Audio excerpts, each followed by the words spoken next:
This is it, folks. This is it. Look at all these helmets behind me. They only represent a portion of the 133 schools that had visions of playing in a national championship game. Ha ha ha ha. About half of them. Not even half of them, but of course, only about half of them had any chance at all. But out of all these teams and others, you got Kentucky, you got Clemson's played in national championship games. LSU just won this thing 4 years ago. Wisconsin, Texas A&M, everything that they've poured into that program forever. Jimbo Fisher, $90-some million and all the resources and all the facilities and all the NIL money, all of it. They all failed. They all didn't get it done this year. There's two that have gotten it done. There they are. Welcome in the Voice of College Football. Appreciate you all stopping by. We are going to talk national championship game and everything involving college football for the next couple hours leading up to kickoff in Houston. So we appreciate you stopping by. Drop those comments and questions there in the chat. And then also keep in mind, we've got the link posted in the description section of the video. We also have the link provided in the chat if you would like to give us a call. I believe somebody is attempting to right now. Hopefully they'll be able to get through. Maybe you are a big college football fan and you've come across us maybe for a first time, or maybe you've stopped by once or twice. Lock in. We're here, best discussion, debate, and analysis. And guess what? Once the game's concluded tonight, we'll be here. And then you know what? Tomorrow morning, into Tuesday, into the off season, you know what? Doesn't change for us. We're here. We will be here each and every day talking college football with all of you. We've got some huge news, of course, involving the arch rival of Michigan. The Ohio State Buckeyes have gotten a commitment, I believe, out of Quinshon Judkins, the fine running back out of Ole Miss, who has been one of the top players in the SEC, one of the top backs in the nation over the past 2 seasons for the Rebels after being a 3-star recruit for Lane Kiffin. We can talk about that. Anything involving college football, of course, the focus on Washington and Michigan. We have overloaded this channel with content, with previews, with predictions, with stats breakdowns, with all sorts of analysis across the board. So please check out the videos that we provided. You've got about 2.5 more hours to do it. So again, check out what we've provided in our various breakdowns. Also, think about this. Think about this. Let's say you're a Washington fan. This is how rare and how special this is. And Alabama fans, don't chuckle.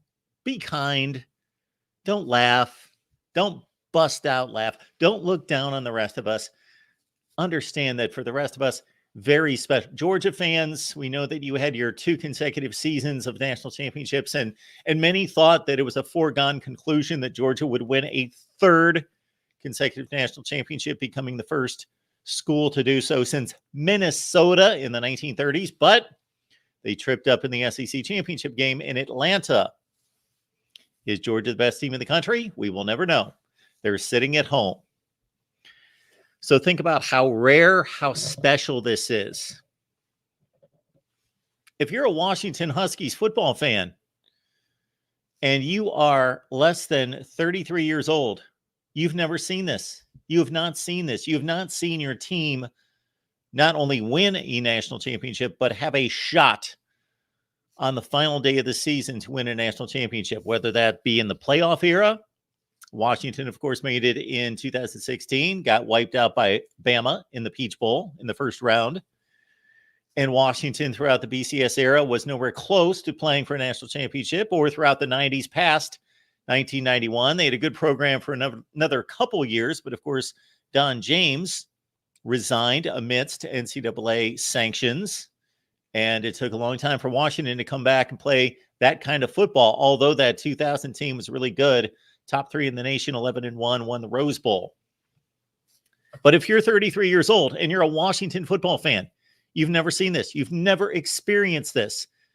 And let's face it, unless you are just a phenomena of some sort, that you could experience this and enjoy this as like a 3-month-old. You've got to really be about close to 40, 43 years old, something in that range, as a Washington fan. If you are less than in your 40s, this is a new experience. This is completely new and fresh to you.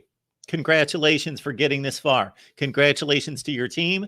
And I don't mind congratulating fans because, no, they had nothing to do with the actual work on the field. They didn't lift any weights, run any laps, watch any film, play any games, do anything like that. However, if we don't exist, college football fan out there, not that you need it from me, but I'm going to give you license to say, we won, we lost, we're the champions, because without all of you, there is no college football.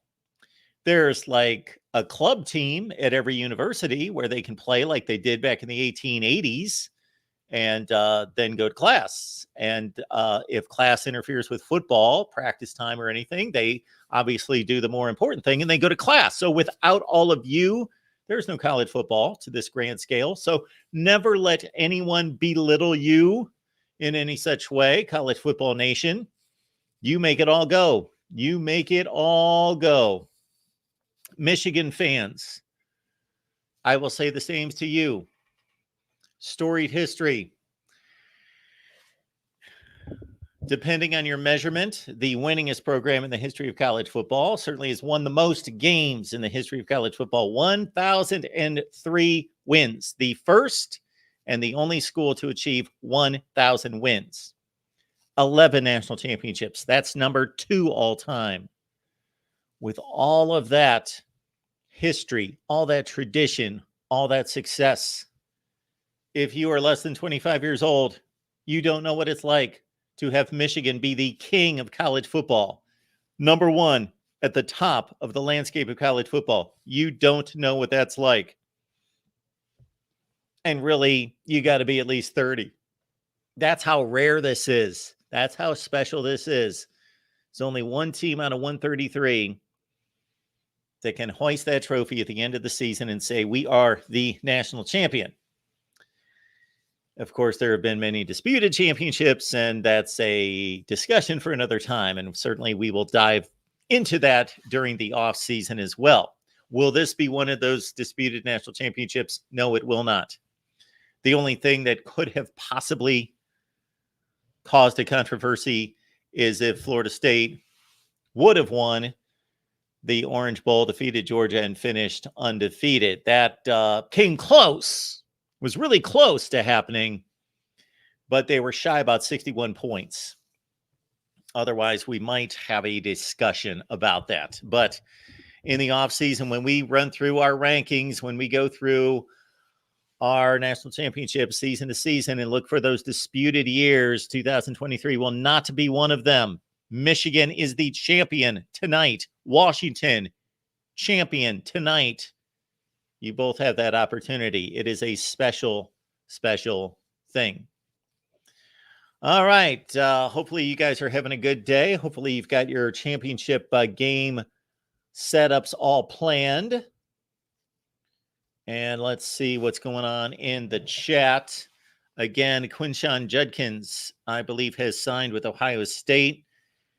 And great addition, of course, for Ohio State, regardless of what happens with Travion Henderson. If he comes back, then they've got a 1-2 punch.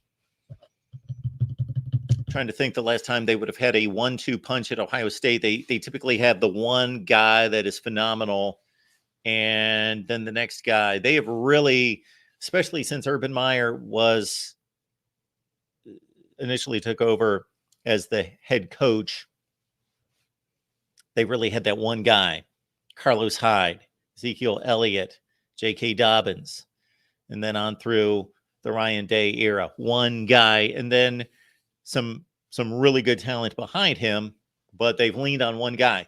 They could really come at defenses and then obviously be better prepared for injury as well. Yes, they would. All right. Golden Playbooks here. 5-star Q Big Ten, 2 days the day. Yes, it is. Big Ten fans, are you rooting for Michigan?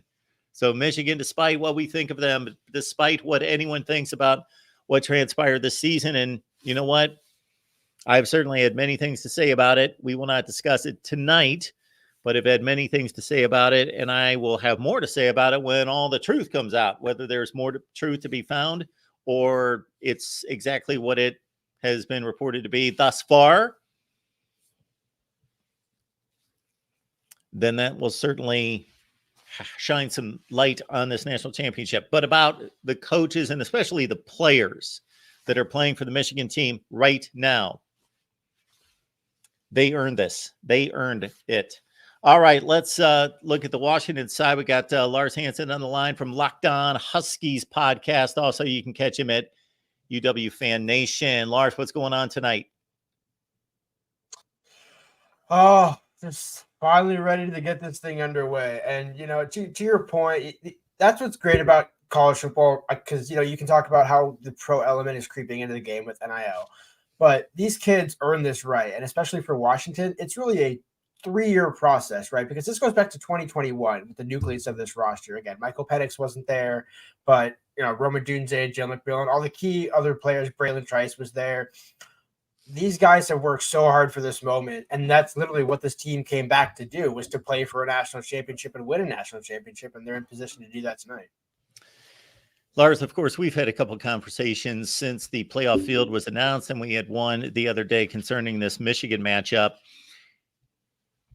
Ever since the Huskies stepped off the field against Texas, and then I'm sure you've really diagnosed what Michigan was able to do against Alabama, has your mind changed at all the more you let this marinate, this matchup, and the various aspects of it? Has anything really changed in regards to changing your mind at all? In a way, yes, because, again, the more you look at Michigan, the more impressive they are. And I would imagine, at least to a degree, you can say the same thing about Washington. But I think the majority of the country knew what Michigan was, right? Everybody, the Michigan brand, everything playing on national television, being the higher ranked team of the two throughout the season. And especially, obviously, with the scandal and everything. The Michigan brand was in front of everybody in college football more often than Washington this year. But the thing about this matchup is it scares me because on paper, Michigan should win this game, right? You just kind of look on both sides of the ball. There's better talent, right? Now, maybe Washington has the better quarterback and the better receivers, and maybe you could say the offensive line to a degree, because they won the Joe Moore Award. So obviously, according to somebody pretty well known in college football, they have a pretty good offensive line. But that Michigan defense, can it actually do the test against the best offense in college football, right? This is Michigan's biggest offensive test their defense is going to face. Washington, same regard, the Michigan defense. I just don't know. It's hard to bet against Penix, though. So that's why my opinion hasn't changed in this game, but in a way it has. Because, again, the more I think, it's like, yes, the more is telling me Michigan should win this game. It won't be a blowout. I don't think we're going to get, a 2-touchdown win for either team. But I do think, everything is telling me Michigan will probably win this game. But then you turn on the tape of Washington. And again, having covered Washington the past 2 years, and especially this season, these guys always find a way somehow, some way to win. Whether it's with the pick 6 against Arizona State, somehow, some way this team has found a way to win. And that, again, there's no statistical thing that you can put that on, right? Again, you can point Penix's yardage, his numbers, all that. But you can't quantify that feeling of somehow, I can't justify it, but somehow this team is going to find a way to win at the end of the night, whether it's by 3 points, 2 points, or 1 point. Like, to me, that they're just going to find a way to win. So that hasn't changed. But the logical side of me thinks, okay, yeah, I can see how Michigan wins this game, 27-20. Lars, I'm a resume guy. But to me, there's a difference between being a resume guy when I determine my rankings, because I believe it to be a resume business. You should get credit for every data point across the line, good and bad, equally. But that's different than projecting or anticipating the result of a game, because it is more valid what Washington did in recent weeks against Texas and the rematch against Oregon than it was against Arizona State. Sure, you can take something from that game. You can take something from the Stanford game. Same players, But man, that was just so long ago in the scope of a college football season that I think the more valid data, both in regards to quality of opponent, but also the recency, is what both of these teams have done recently. Exactly. Yeah. I mean, Washington, to your point, is a much different team now than they were at the end of November, even with Dylan Johnson arguably being more hurt now going into this game and really certainly coming out of the Sugar Bowl than he was in the month of November, the early part of November. But yeah, this team hasn't changed, and they've even shown that, the people question their physicality. Could they hold up? And I think they proved, at least in the first half, especially against Oregon, hey, we can punch some people in the mouth. And so the question now is against a better defense, right? Because without question, Michigan is a better defense than Oregon. Can you do that again on the biggest stage? The thing that I know for a fact is the lights won't be too big for this team. That won't be the problem. You're not going to see, the South Dakota man, have his team be shell shocked and down, 21-0 at the end of, going into midway through the second quarter. So, and I would equally say the same thing about Harbaugh, right? There's no way this is going to be a blowout. It's just which team can maybe get that extra 1-2 punch versus just trading blows for 4 quarters. Because the more I look at this game, there's no reason why shouldn't be more than, let's say, 12 possessions total in the game, right? Because if you're Michigan, bleed the clock out, still get your touchdowns through Blake Corum, but don't give Washington as many drives as they ideally want, because when they can score at will, now and if Michigan isn't able to execute those scoring drives, now Washington can all of a sudden start to pile on and pull away like they did in the first half against Oregon.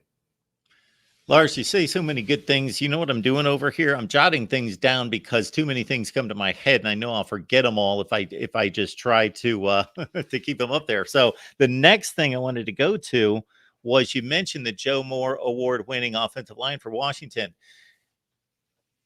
I have not gained a lot of favor from Michigan fans for this one.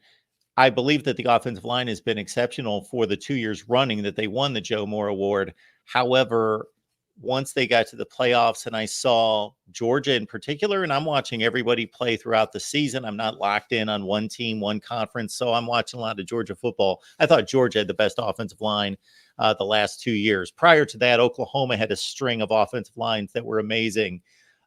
Did you anticipate Washington being this good up front?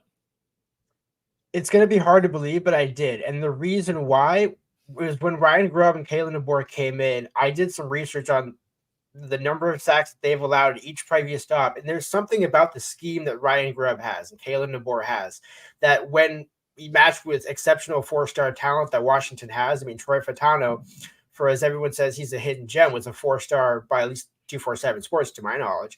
And I believe a couple others. Roger Rosengarten, a 4-star right tackle.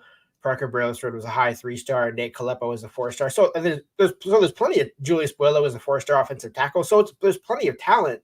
So in my mind, once they actually got legitimate offensive coaching, which they didn't have in 2020 and 2021 under Jimmy Lake and John Donovan, which, by the way, kind of tells you why John Donovan went to become a analyst linebackers coach for the Green Bay Packers, because he was so bad at offensive football.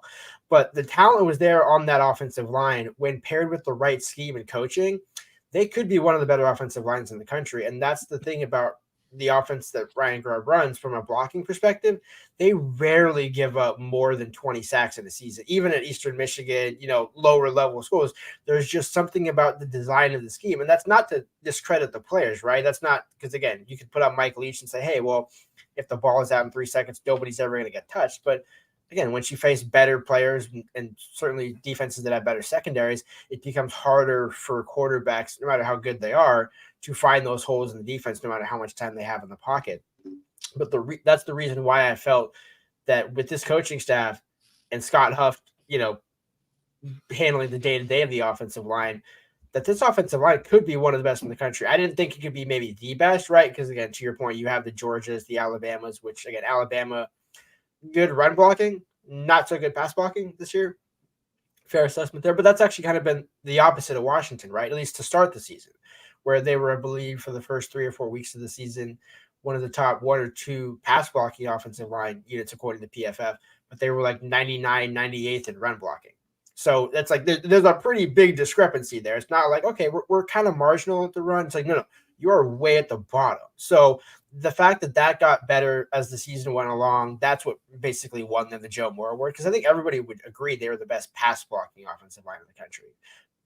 Again, my point to the scheme, but then it's the run blocking that's really kind of elevated this team, and what honestly probably will be the determining factor tonight, which again goes to Dillon Johnson not being 100% healthy, but a 70% Dillon Johnson is better than a 100% Tyrod Rogers, and that's not even a question. I'm enjoying the comment that I just posted from JG there. Let's this weird world we're in right now that he can say go Washington, go Big Ten, because this is going to be a Big Ten. The Big Ten's in the catbird seat right now going forward, thinking, hey, we can boast the national champion regardless of what happens tonight next season. Talking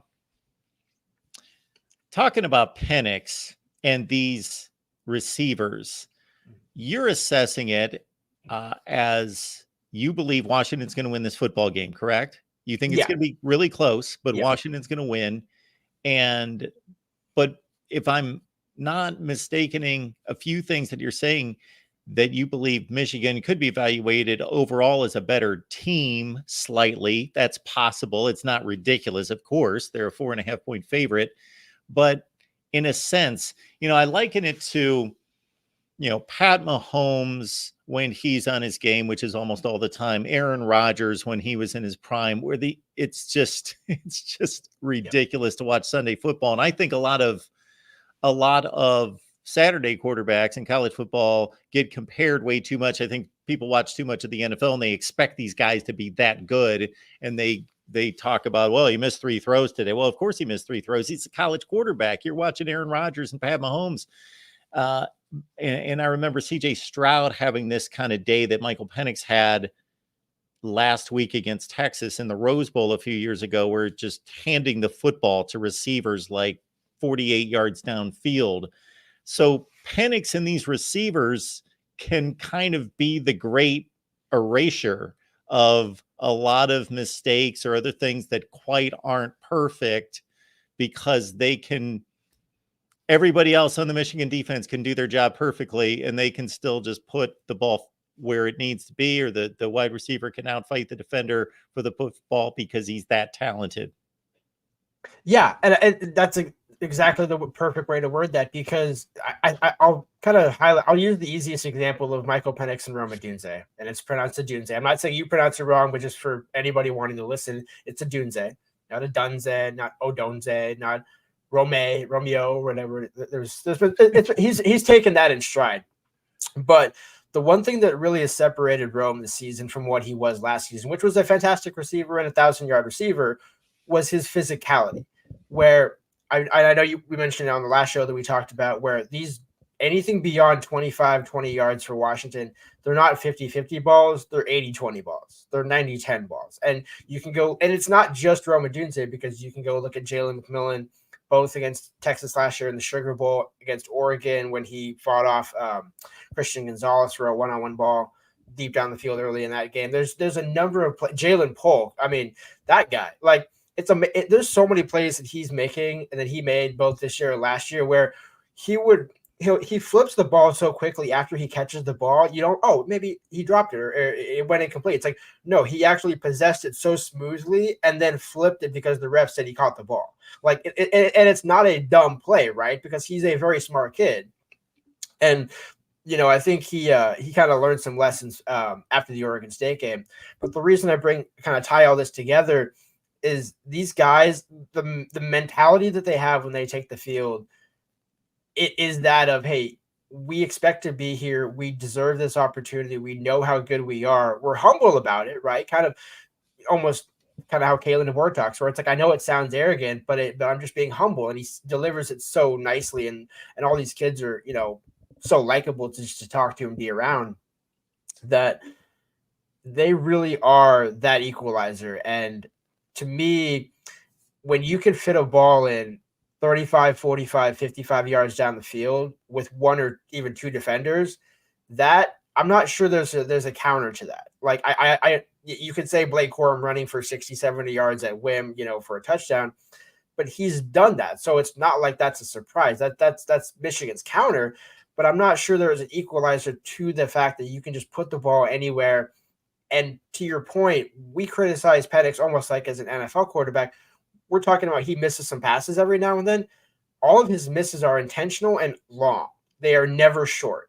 That's the one thing that's the hallmark of a good quarterback is he never misses short. That's at least to me, because either put it where your receiver can get it or nobody is going to get it.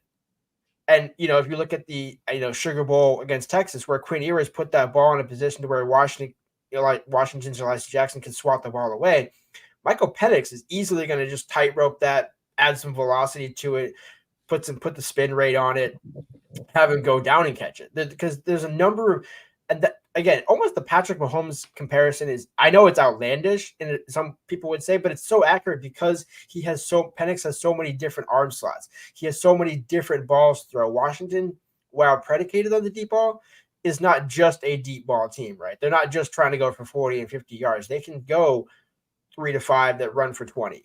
There's a number of different ways that they can get receivers open. And then when you add the concept to the fact that these receivers rarely, if ever, get beat out one-on-one in coverage, that's kind of what you have to do, especially if you want to pressure Penix. That means you're leaving those guys in one-on-one situations outside, hoping you get to him before he can actually get the ball into the breadbasket. Now, Lars, if we're just talking about how many different ways can Washington win this game versus how many ways Michigan can win the game, JJ McCarthy, it's almost imperative that he has a really good game. He can't go out there and throw 3 interceptions. He can't most likely go 10 for 27. But it's not nearly as imperative for him, you would think, as it is for Michael Penix, that they're going to have to gain more yardage, probably score the ball, unless they're throwing it down to the 1. Just so happens. I know he's had, like a 360-yard game against Arizona. They just happen to run them all inside the 5 kind of deal. So that's a statistical anomaly, but mostly they're going to have to score throwing the football. Michigan, not necessarily. Of course, they're going to have some balance, but it's impossible to weigh the amount of responsibility and pressure, but it's more on Penix than it is on McCarthy. Oh, absolutely. I mean, if Michael Penix is off his game in any way, or not off his game, if Michigan is able to get Michael Penix off his game, because I think Penix has shown he's going to play to the occasion, right? I mean, again, everybody has a couple bad games every now and then, but he hasn't cost Washington a win, right? I mean, that Arizona State maybe was the closest one, but JJ McCarthy, all he kind of has to do is, it's the cheap, be a game manager almost, right? Get probably 25, 35 yards on the ground, be a threat to run the ball. Don't make bad decisions if you're playing a read game where, just hand the ball to Corum, let him do his thing. And then if Washington is able to handle that punch from Michigan and slow Blake Corum down, then that's kind of that's where this game changes for me.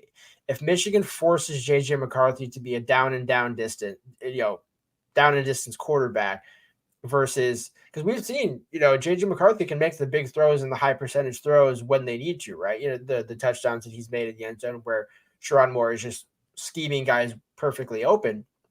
But if he's forced to carry this team, I think that's a much different Michigan offense than JJ McCarthy doing what is necessary to put the game away, at times, and, just make the key throws versus being the Michael Penix and having to lead the charge. Because if Penix doesn't throw for, I think the FanDuel line is 350 where he gets to plus money.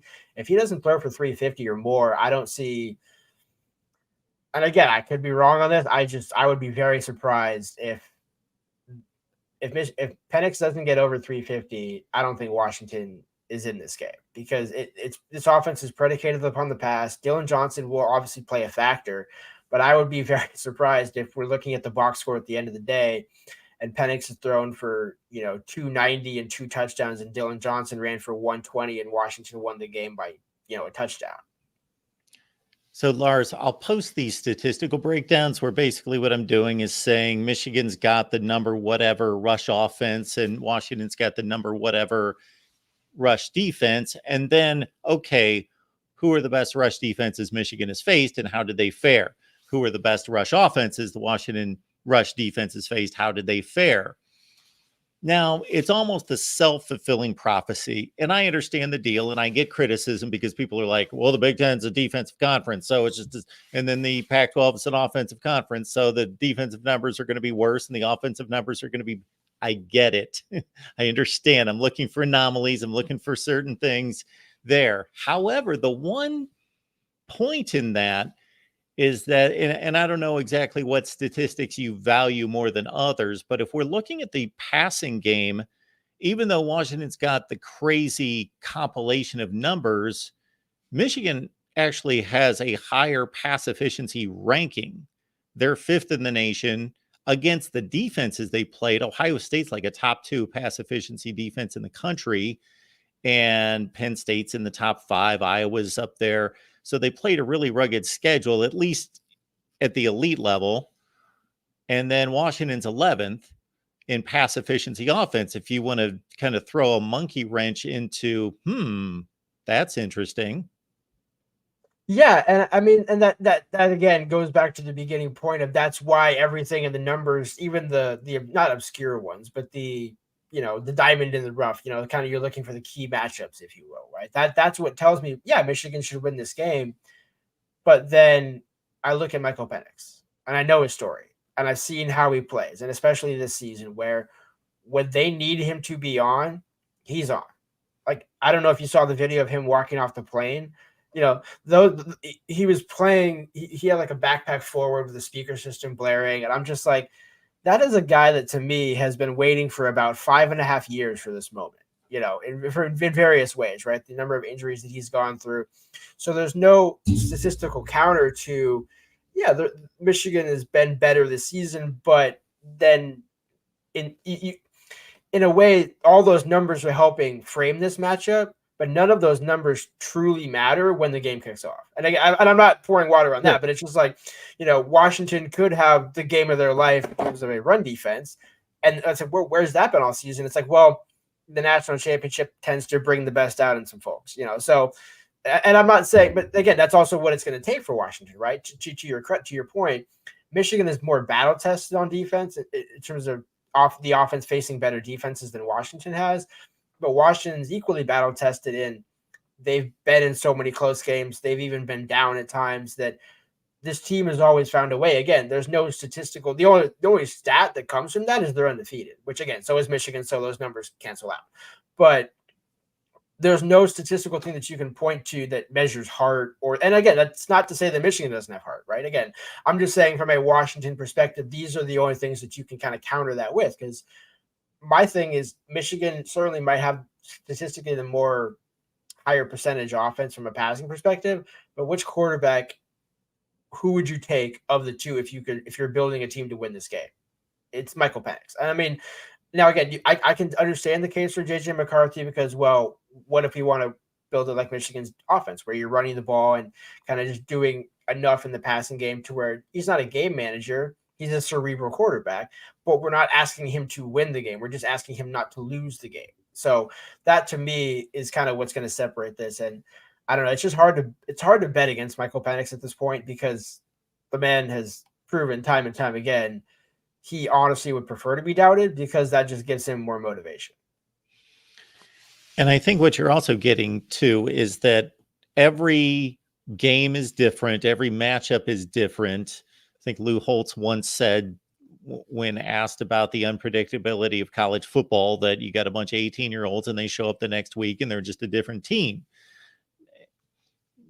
Now, these are the most consistent teams in America. That's why they've arrived here to a certain extent. And Washington was winning all the close games and tested themselves. And now Michigan has had just here in the last couple games, Ohio State, Alabama, proven that they can win close games. But I'll give you one example of how I think we get locked into a recency bias to say, well, the last time we saw this is what happened. So this unit's a weakness or it's unstoppable or whatever. That first half, especially at the Rose Bowl, Michigan's pass rush was overwhelming. It was just devastating. Well, if we take it back one game or two games, I tend to forget the Iowa game. Sorry, Hawkeye fans, that was a bit forgettable. Take it back to the Ohio State game. Ohio State didn't lose that game because they couldn't pass block.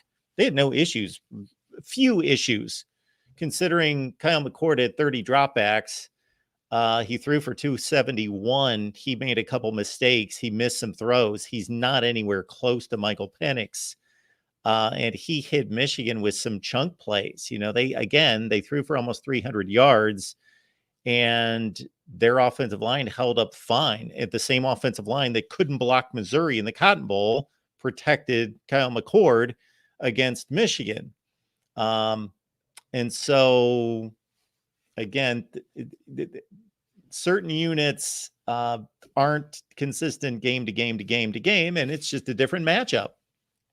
Yeah, and I think to your point, within that, the one thing that has been consistent with Washington, and it almost favors them in the matchup where Alabama, as I said, was a weaker pass blocking offensive line. So of course that would make sense why Michigan's able to blow up the Crimson Tide offensive line. I would be very surprised if they're able to do that against Washington. Now, we saw Texas was able to move the pocket, and Michael Penix had to make some plays with his, kind of pocket awareness. But then that's kind of the point to why that's a win for Washington's offense, because Michael Penix only needs 3 or 4 seconds, and sometimes even less depending on the route and where they are on the field. So Michigan's best strength, and again, I'm not saying the secondary is bad, but it's in terms of, especially against these receivers, I would take Michigan's front 7 getting home more so than the back 5 or 4 holding up in 1-on-1 coverage for 4 quarters, if that makes sense, right? So Michigan's going to have to be able to get some pressure. And I think the one thing that I'll be interested to see, and I know somebody's mentioned this before leading up to this game, was how does Michigan pressure and when does Michigan pressure?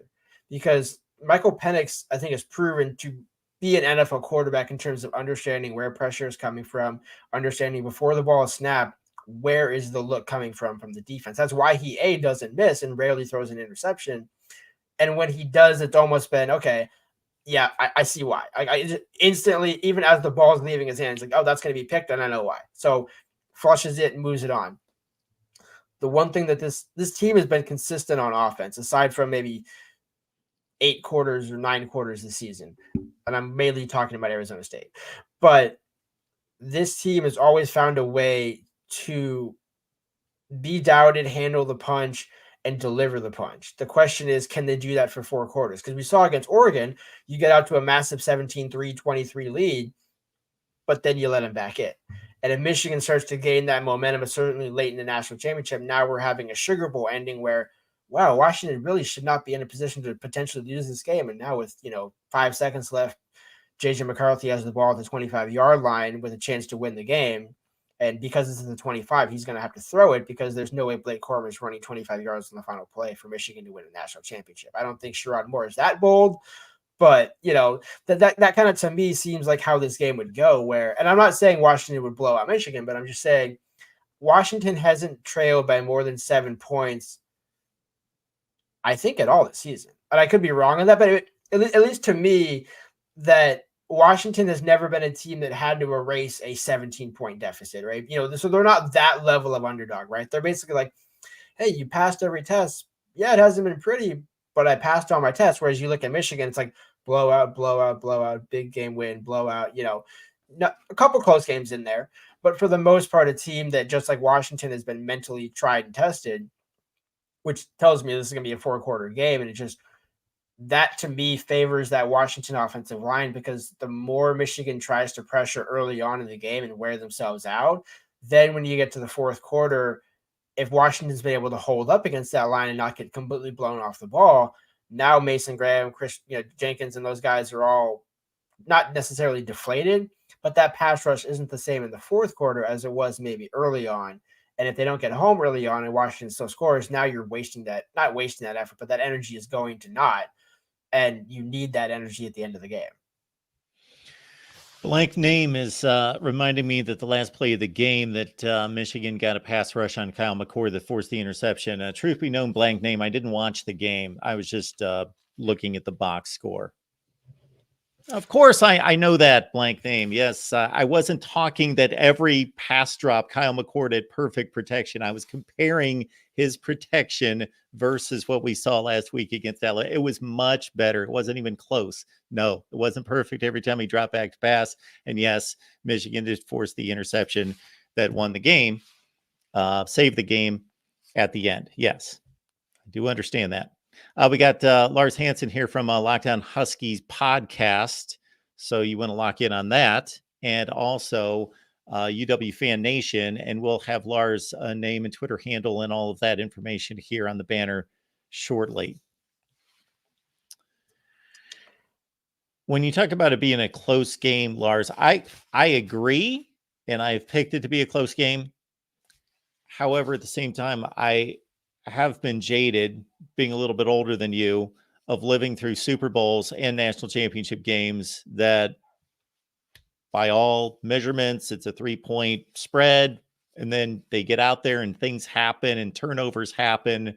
So I hope we have a really good game, but I wouldn't be shocked if we're sitting here and it's 41-21 at the end of the game, one way or the other, because sometimes things just happen and then they steamroll and they roll in one direction.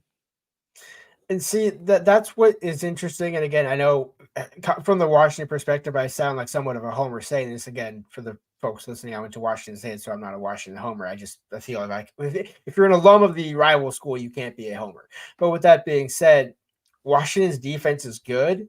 They're serviceable, right? They're certainly going to hold up better than they would have in the first half of the season.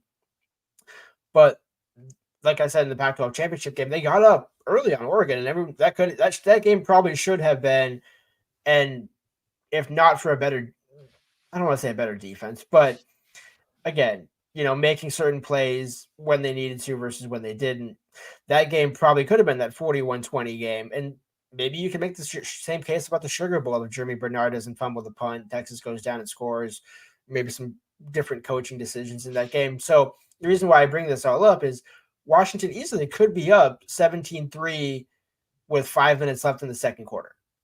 I can see that. Now, the reason I say that is because I've seen it happen only to then know, A, because the other team on the other sideline is good, and B, Washington is not proven that they can put good teams away.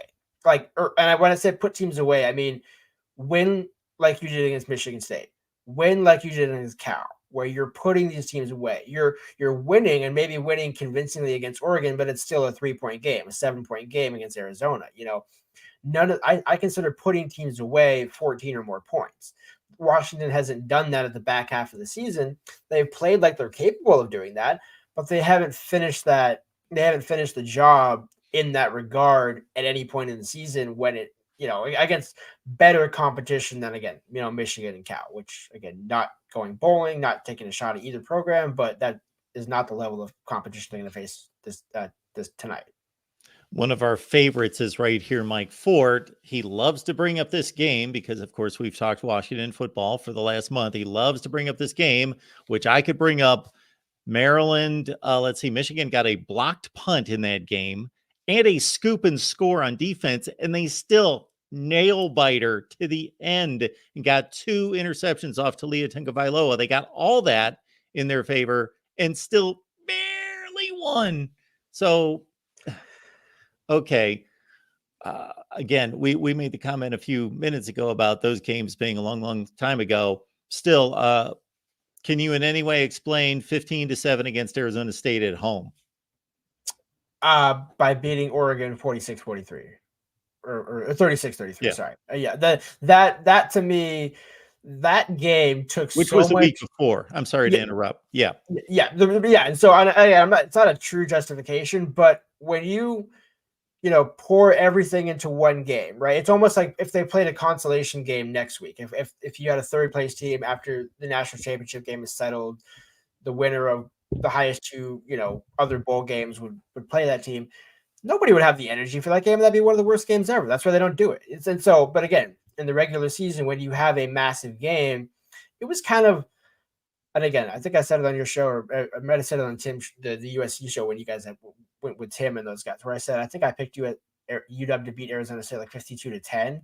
So again, it's like this offense and this team is capable of those games, but they were almost kind of due for that 7:30, 7 o'clock Pac-12 after dark special the week after beating Oregon in such a memorable game. And again, here's the thing. There's two other things worth noting about that game because there is some credence to it since I mentioned it a couple of times. Brian Ward, the defensive coordinator for Arizona State, coached at Washington State the previous season under Jake Decker.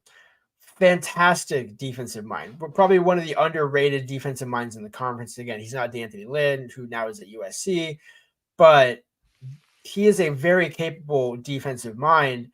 And I think Ryan Grubb even said it, the offensive coordinator for Washington, where they kind of showed him some looks that they hadn't seen. And so when you pair that with also good defensive talent, especially in the front seven with BJ Green and a few others who BJ Green transferred to Washington, is still in the process of transferring to Washington. That's neither here nor there. Separate discussion. We'll talk about that a couple months later.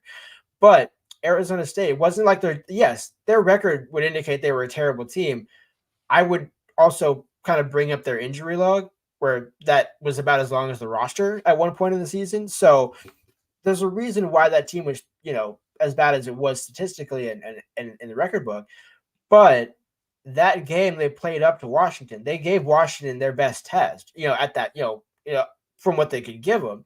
And Washington still, again, the Mish Powell pick six when it mattered most. I actually was in the elevator going down to the field, so I didn't watch the play live, but I was getting ready to write, wow, after all this, Washington, they beat Michigan State, they do all this, they beat Oregon, and then they lose at home at night in a dark, cold Husky Stadium to Arizona State.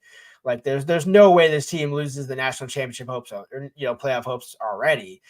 And it took, again, a pretty monumental play, a pretty special play. But again, that also speaks to this game where we talk about Washington not being great defensively and certainly not as good as Michigan. Yeah, I'll give you that. They're not as good as Michigan defensively, but they are better timely defense, or it may be as good timely defense as Michigan is.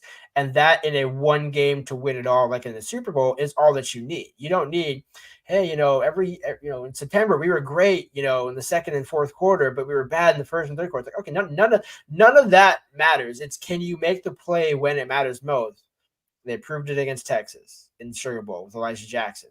Now, again, and that same Elijah Jackson got beat by Xavier Worthy on the previous play or a couple plays prior to get them in position on that drive, and also gave up the touchdown to AD Mitchell earlier in the fourth quarter.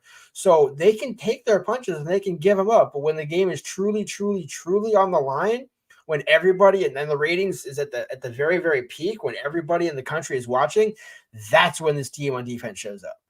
And it's, again, there's no justification for it. But again, if you're a coach, yeah, you'd like it maybe more often or earlier. But if I'm going to get it, if I get one play for you to make and it's on the final play to win us the game, I'm okay with that. Lars, I'm going to extend on the point that you just made to support it even further, but then I'm going to counter completely the other way. To extend what you just said, I don't know that any of us can relate to the momentum and the doubt that could be creeping into a player's mind or a collective team's mind when the last $145 transpired like it did against Texas, where you go from, we've won this game, we played such a great game, we're ready to, hoist the banner, the award, the whole deal. And then all of a sudden you're out there and Texas has 4 shots with those athletes, with that quarterback, 4 shots from the 12-yard line. You got to get yourself back into it, and you got to be laser focused. You give up one pass completion, you just lost a game, and you just ran into a complete historical debacle. And they kept Texas out of the end zone, refocused themselves, and were right there locked in collectively as a defense. So that's impressive. On the Michigan side, I'll say this. When you talk about everybody in the nation watching a game, a game that is Ohio State and Michigan, 20 million people watch that game this year. And that's not even that many more than just watch it every year. And what really impressed me about Michigan from that bounce back standpoint that we're talking about was in 2021, Michigan was playing its biggest game in 25 years. They hadn't won a game of that significance in 25 years. That they could never beat Ohio State. Ohio State owned the Big Ten. You know the whole story. And they finally beat Ohio State, and it's just pandemonium. and they get up the next week. They go to the Big Ten championship game. They take care of business. Next year in Columbus, Ohio State's a favorite again. They're an 8-9 point favorite. They're supposed to lose. Michigan. They go back down to Columbus. They pull that off. Again, they go to the Big Ten championship game. They take care of business the very next week. And then they did it again, of course, this year after playing down to the final play of the game, a much closer game against Ohio State. So they've certainly shown that resolve to play that all or nothing. This is the biggest game of our season and really kind of our lives. And then the next week, get up against a good team, and not a great team, but a good team, and then dominate. Yeah, and I mean, there's so many things that for Michigan where, as you said, they built their roster in a way to beat Ohio State, and Ohio State matches up very similar to Washington. Again, I still think the coaching is a little kind of what separates, and that's what separates games like this, right? Where it's, hey, you can have similar styles. You can. How many people copied Mike Leach's air raid? How many people throw the ball around 40, 50 times a game that aren't Michael Penix? Sure, Jane Daniels can win the Heisman, but I still think Brian Kelly, if he's given the two, would probably rather have Michael Penix because he can drop it again. A handoff to Blake Corum and a 45-yard, 55-yard, 65-yard pass to Adunze or Polk or McMillan down the field has the exact same likelihood is crazy. And that's what Washington has. So Michigan, again, they're going to probably give up some yards, but then to your point, they've been there time and time again. They've again, they lost in the playoffs last year. Now they're back to win a national championship. So it's not like they're going to be anywhere near, nervous or anything like that. And that's why I say, people would think, okay, Michigan's been in these big games. You would think Washington, yeah, they played Oregon. Yeah, they played Texas. But look what happened to Texas. And it's like, well, again, the NCAA rules committee or whatever rules committee, probably not the NCAA because the less they're involved, the better. But, some FBS rule committee probably needs to look at that Dylan Johnson situation and say that can't happen again. Because I understand, you have the Chris Hudson situation between Washington and Oregon last year where Oregon's trying to drive. They're out of timeouts. So have your player go down with an injury when he's not actually hurt. You don't want to have a team gain that advantage but the clock stops in both situations. Whereas Washington, they want that clock to be running. They don't want to take that extra, timeout or whatever. They don't want the clock to stop. And then you also add into it, Dylan Johnson doesn't gain anything on 3rd and 5. So again, the same play that you call against Oregon that punches your ticket to the Sugar Bowl now potentially costs you a ticket to the national championship. I don't think anybody could have factored that in. And again, for all the I love, I don't love being the armchair quarterback, but it's kind of obviously fun to play the devil's advocate role, if you will. Hey, if they just took a knee, this isn't a problem. I mean, Chris Peterson said the exact same thing in 2014 or 15 against Arizona, where he used the example of, the chart. The chart said to do this, and it's like, okay, it's almost like saying analytics, right? Oh, well, the stat guys in the truck said to do this. It's like, no.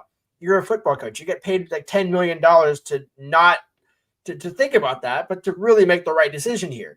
And all you have to do is just take a knee. And again, you could say yes, they could have taken a knee and bled the clock out that way, but it almost kind of builds the character in a unique way where, hey, you know what? We think you guys can get this first down. Oh, dang, you not only did you not get the first down, you got hurt. The clock stops. Now we're really out of luck potentially. So now we really got to prove that our character is able to hold up. And in the biggest moment they did. And against a very formidable Texas passing game. It's not like, and I think that's kind of the other thing to consider about Michigan, the Michigan-Alabama game is Alabama is I'm going to probably piss some people off by saying this. Alabama is the bigger brand, right? In terms of, Texas and Alabama, but I'm not sure that Texas had the better offense in that situation. So because again, I love Jalen Milroe as an athlete and he's, got better as a quarterback as the season went along. But if you have any other of the three, if you have JJ McCarthy in that situation, I don't think that play call is the same. I don't think maybe even the result is the same. So to me, it was the perfect situation for Michigan just to, set him back on 3rd down and then have that bizarre play call where, okay, I can kind of see the delayed read and whatever, but running right up the middle, it just seems so bizarre to me that Washington is capable of making some bizarre plays, but I don't think they're going to be that egregious and certainly not in that. Ryan Grubb, if he has to have one play to win this game, he's not calling a Michael Penix quarterback delayed sneak on, from the 5-yard line to potentially win a national. I love it, and I not despise Ryan Grubb, because there's sometimes I'm like, man, I'm kind of critical of him, but there's no way that play call would ever cross Grubb's mind. So I think it was a good test for Michigan, but they're going to face a better one now, and likewise for Washington. So it's just a matter of all these little matchups are going to culminate into something, whether it's Michigan blowing Washington out, Washington and Michigan trading punches, Washington potentially blowing Michigan out. I don't see the former and the latter happening, so it's going to be somewhere in between. Can J.J. McCarthy and Michigan control the offensive line and the line of scrimmage, and just have 7-minute drive, 5-minute drive, 7-minute drive, 5-minute drive that all result in touchdowns? Because the key is, if Michigan has to settle for 3 on any of those, and then Washington comes back with a touchdown, those are the small differences in the game that are going to tilt it one way or the other.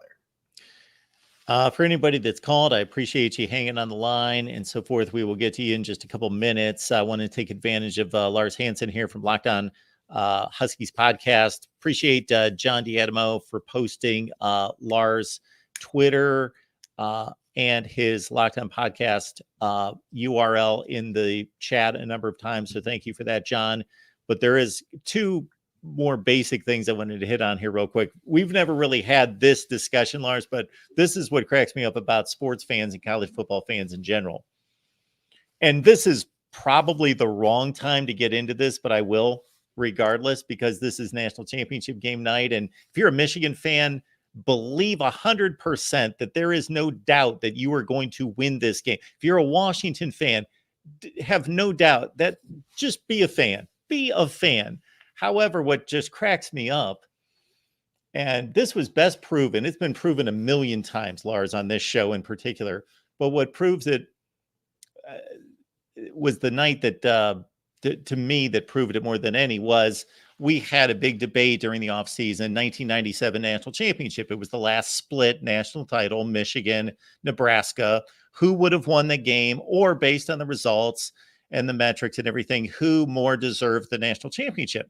To me, they both deserved it. Tough schedules, undefeated. You can't select between the two.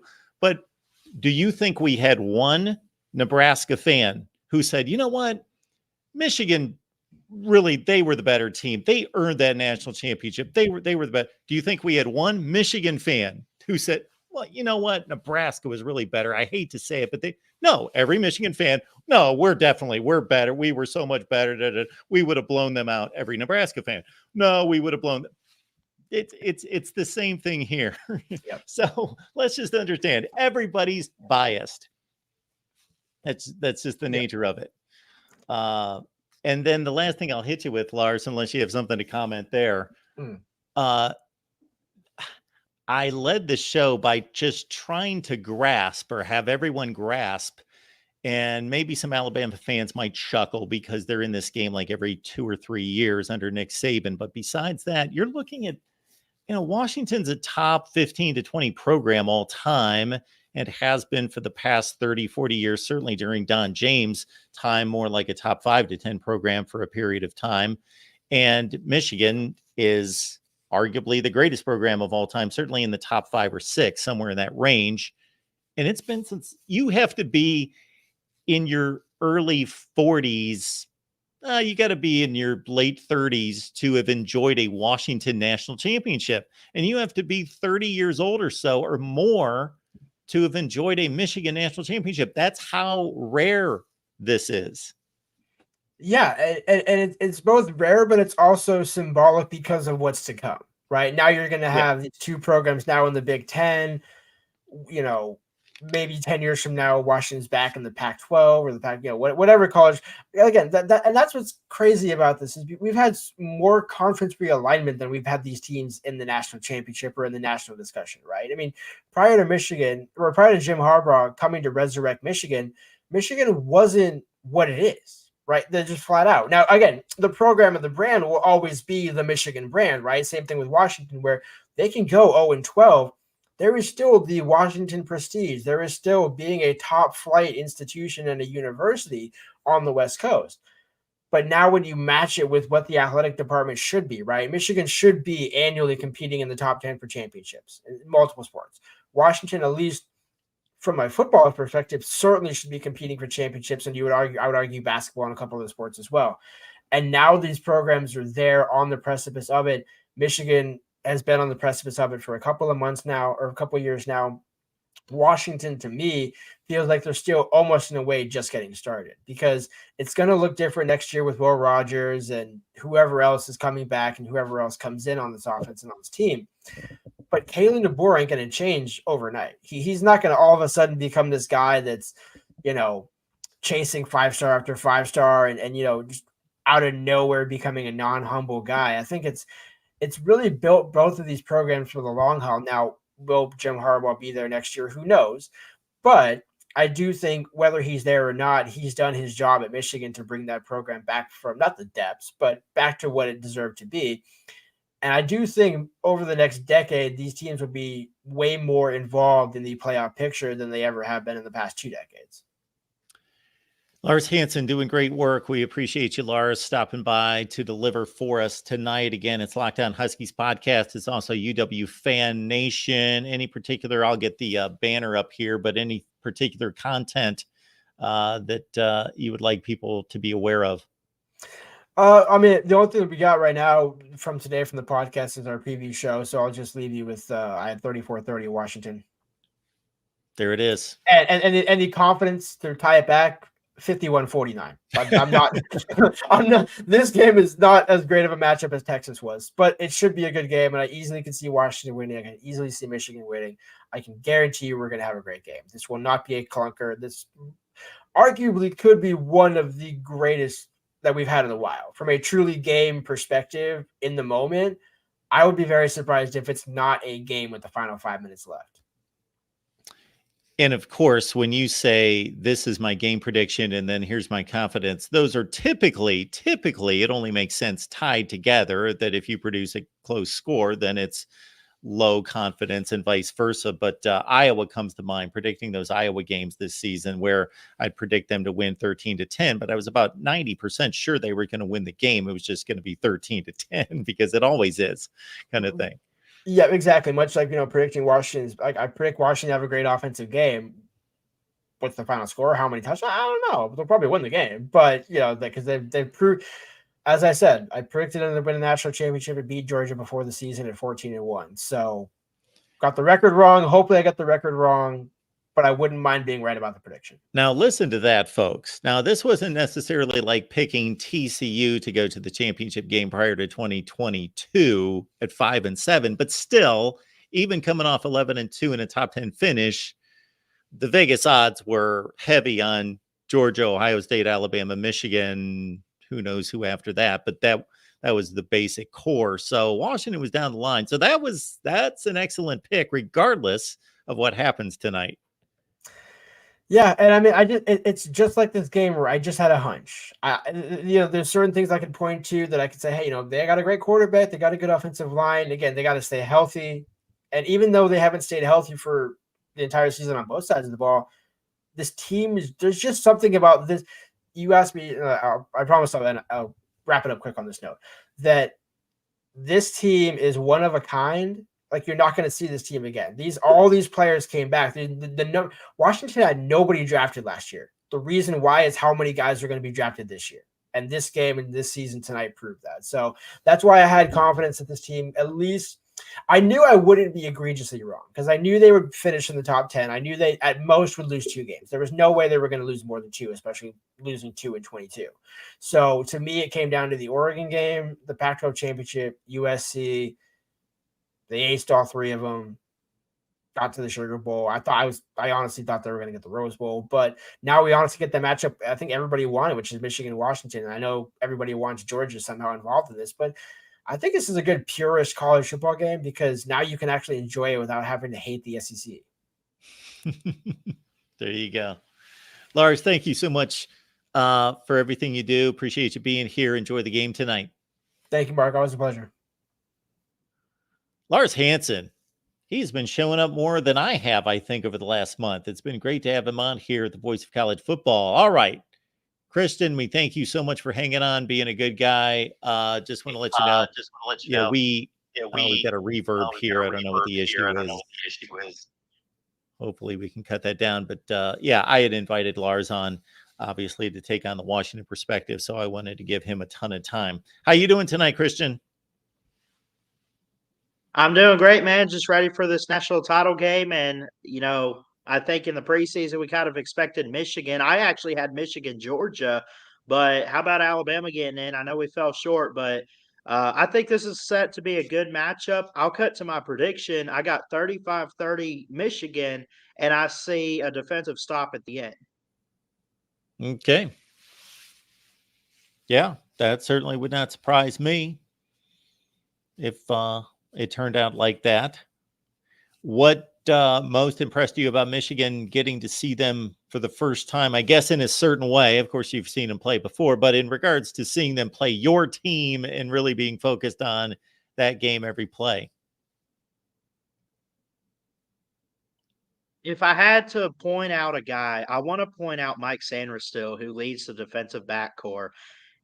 Watching him cover Alabama's receivers, which I know Alabama struggled with the receivers this year a little bit, but how his confidence and his style of play and how he just stays on guys, he's not afraid to hit, he's not afraid to just stay on a mission to make sure they don't get the ball and everything. And then I would also say, really just cutting to what I'm trying to get at here, the Michigan defense.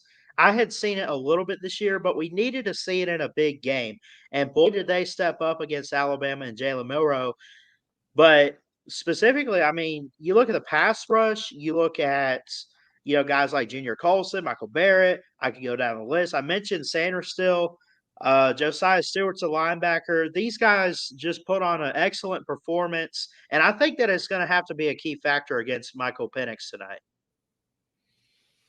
All right, Christian. Well, we appreciate you being here. Anything else you'd like to discuss? I'm here. We got no calls behind you, so you got the floor.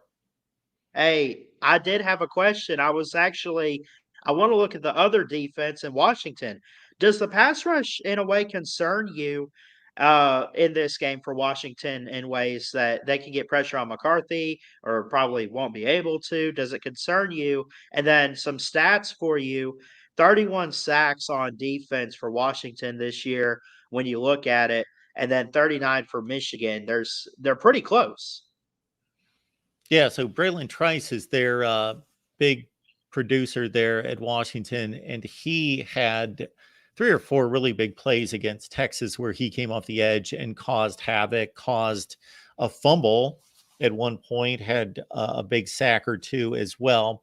So he's a disruptor. One thing to note about Washington, and this is where you got to understand, and I know you do, the difference between, okay, let's run down all the statistics that were compiled for the entire season versus knowing, okay, when were players available, healthy, who's gotten better, what positional units. Shoot, you should know better than anyone. Jalen Milroe is not the Jalen Milroe of week 2 against Texas.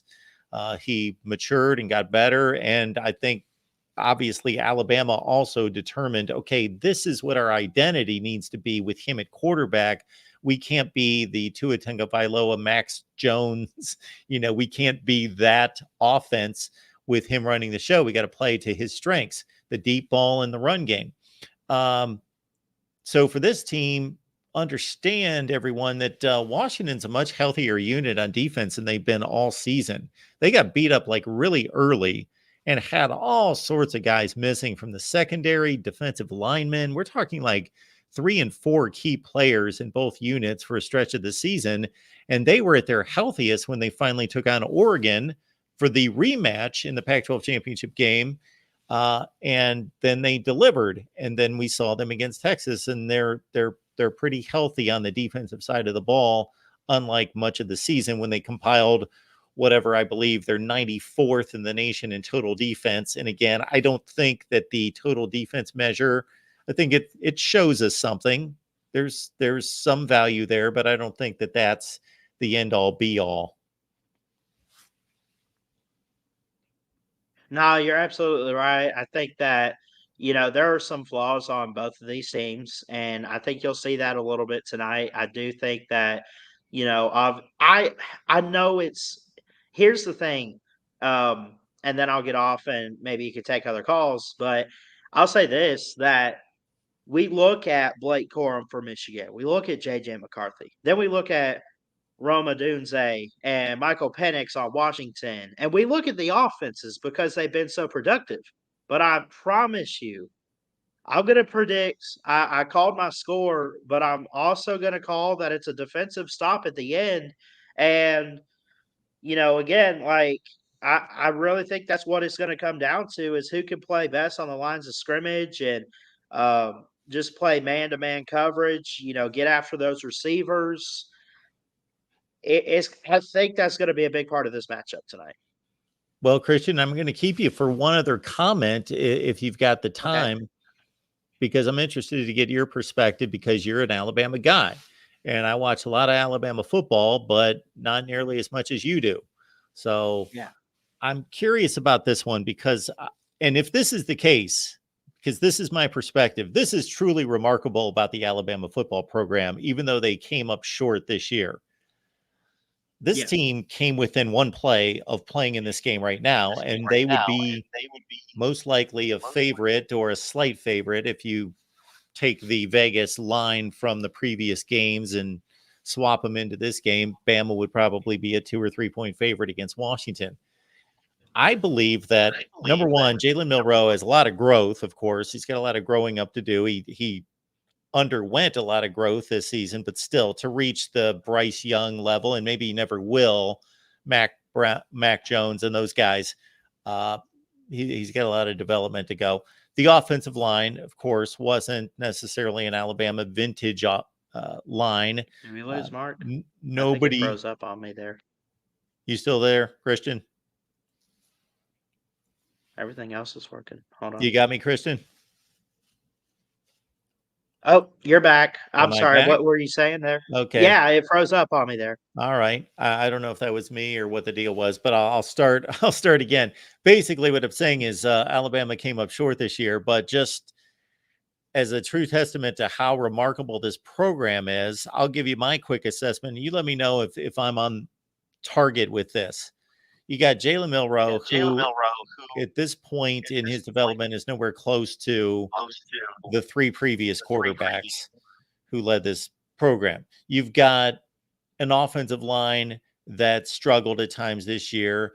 You have a lot of talented backs, but you had nobody that's anywhere close at this stage of their career. I know Justice Haynes has a lot of people excited, but nobody that's reached the Trent Richardson, Jahmyr Gibbs, Derrick Henry, Najee Harris level. Same thing at wide receiver. You take all that into account, and this Alabama team might have been Nick Saban's worst since 07-08, and they still could be playing in the national championship game right now.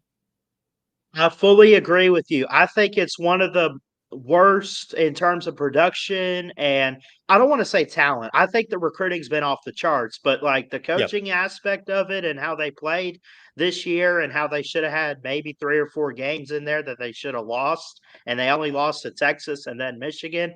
I would say this, Mark, that I think it's Nick Saban's best job with at the same time, I'm only saying that because it's probably one of the worser or lesser teams that he's had in a while.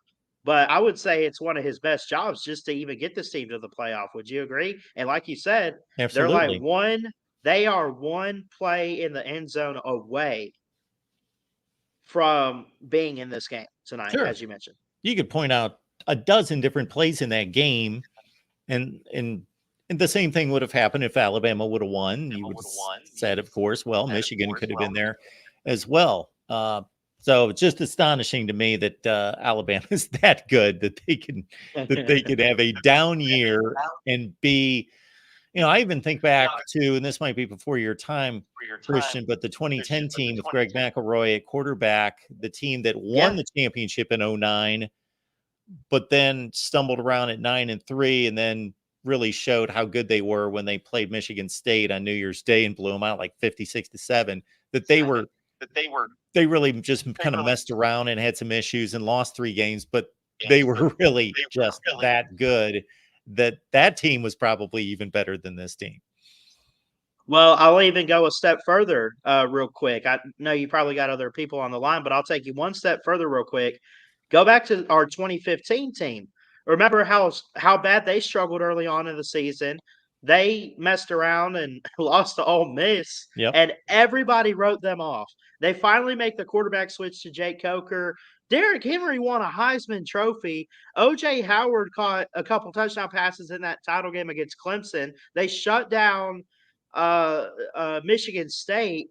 I mean, you talk about overachieving, and some Alabama fans are still a little upset that we didn't make the title game this year. I'm like, really? Like, be happy that we made the playoffs, I would say. Absolutely, Christian. Appreciate you being sir. here. Enjoy the game. I guess if nothing else, since you're used to Alabama playing on the national championship night, at least there's no pressure tonight. You just can kick back and enjoy the game. I can, and actually, I'm kind of entertained that I know I'm a Bama guy, but isn't it kind of cool to not see the SEC? It's going to be a different conference tonight, and bragging rights on the line for next season. So I think that's actually pretty interesting to me. Yeah, maybe it's going to light a fire under some of those SEC coaches for next year to win back some respect. Yes, sir. Well, you have a good night, Mark. Enjoy the game. I love you guys. Thank you, Christian. Appreciate it. Yes, sir. Really good guy there, Christian Ballard Sports Media. I wanted to address this comment, and I'm sure that this applies to some people. BK's comment here. Laugh my ass off. All of these analysts before the Rose Bowl were saying Bama was most dominant team in college. Now they're saying it's Nick Saban's worst team. The whiplash is real. Well, I can't speak for other analysts, but if you've been here, BK, you know I've been completely consistent. I was saying that last week, the week before, a month ago. I was saying this is the worst Alabama team. They may win the national championship and still be the worst Alabama team since 2007. Even the 2008 team, Nick Saban's first good team. So Nick Saban arrived in 2007. They went 7-6. Even his 2008 team played Urban Meyer's Florida team that won the national championship to the wire, played them really well in the SEC championship game and was undefeated going into the SEC title game. So even that team in 2008, and they weren't, Nick Saban had not built the machine yet, but still he's just that good that he arrives on campus, takes a team that was losing 5, 6, 7 games for the previous seasons and gets them to the brink of a national championship game appearance in his second season. So yeah, BK, you must be watching the wrong folks, because 2 things that I've gotten right this year, gotten a lot of things wrong.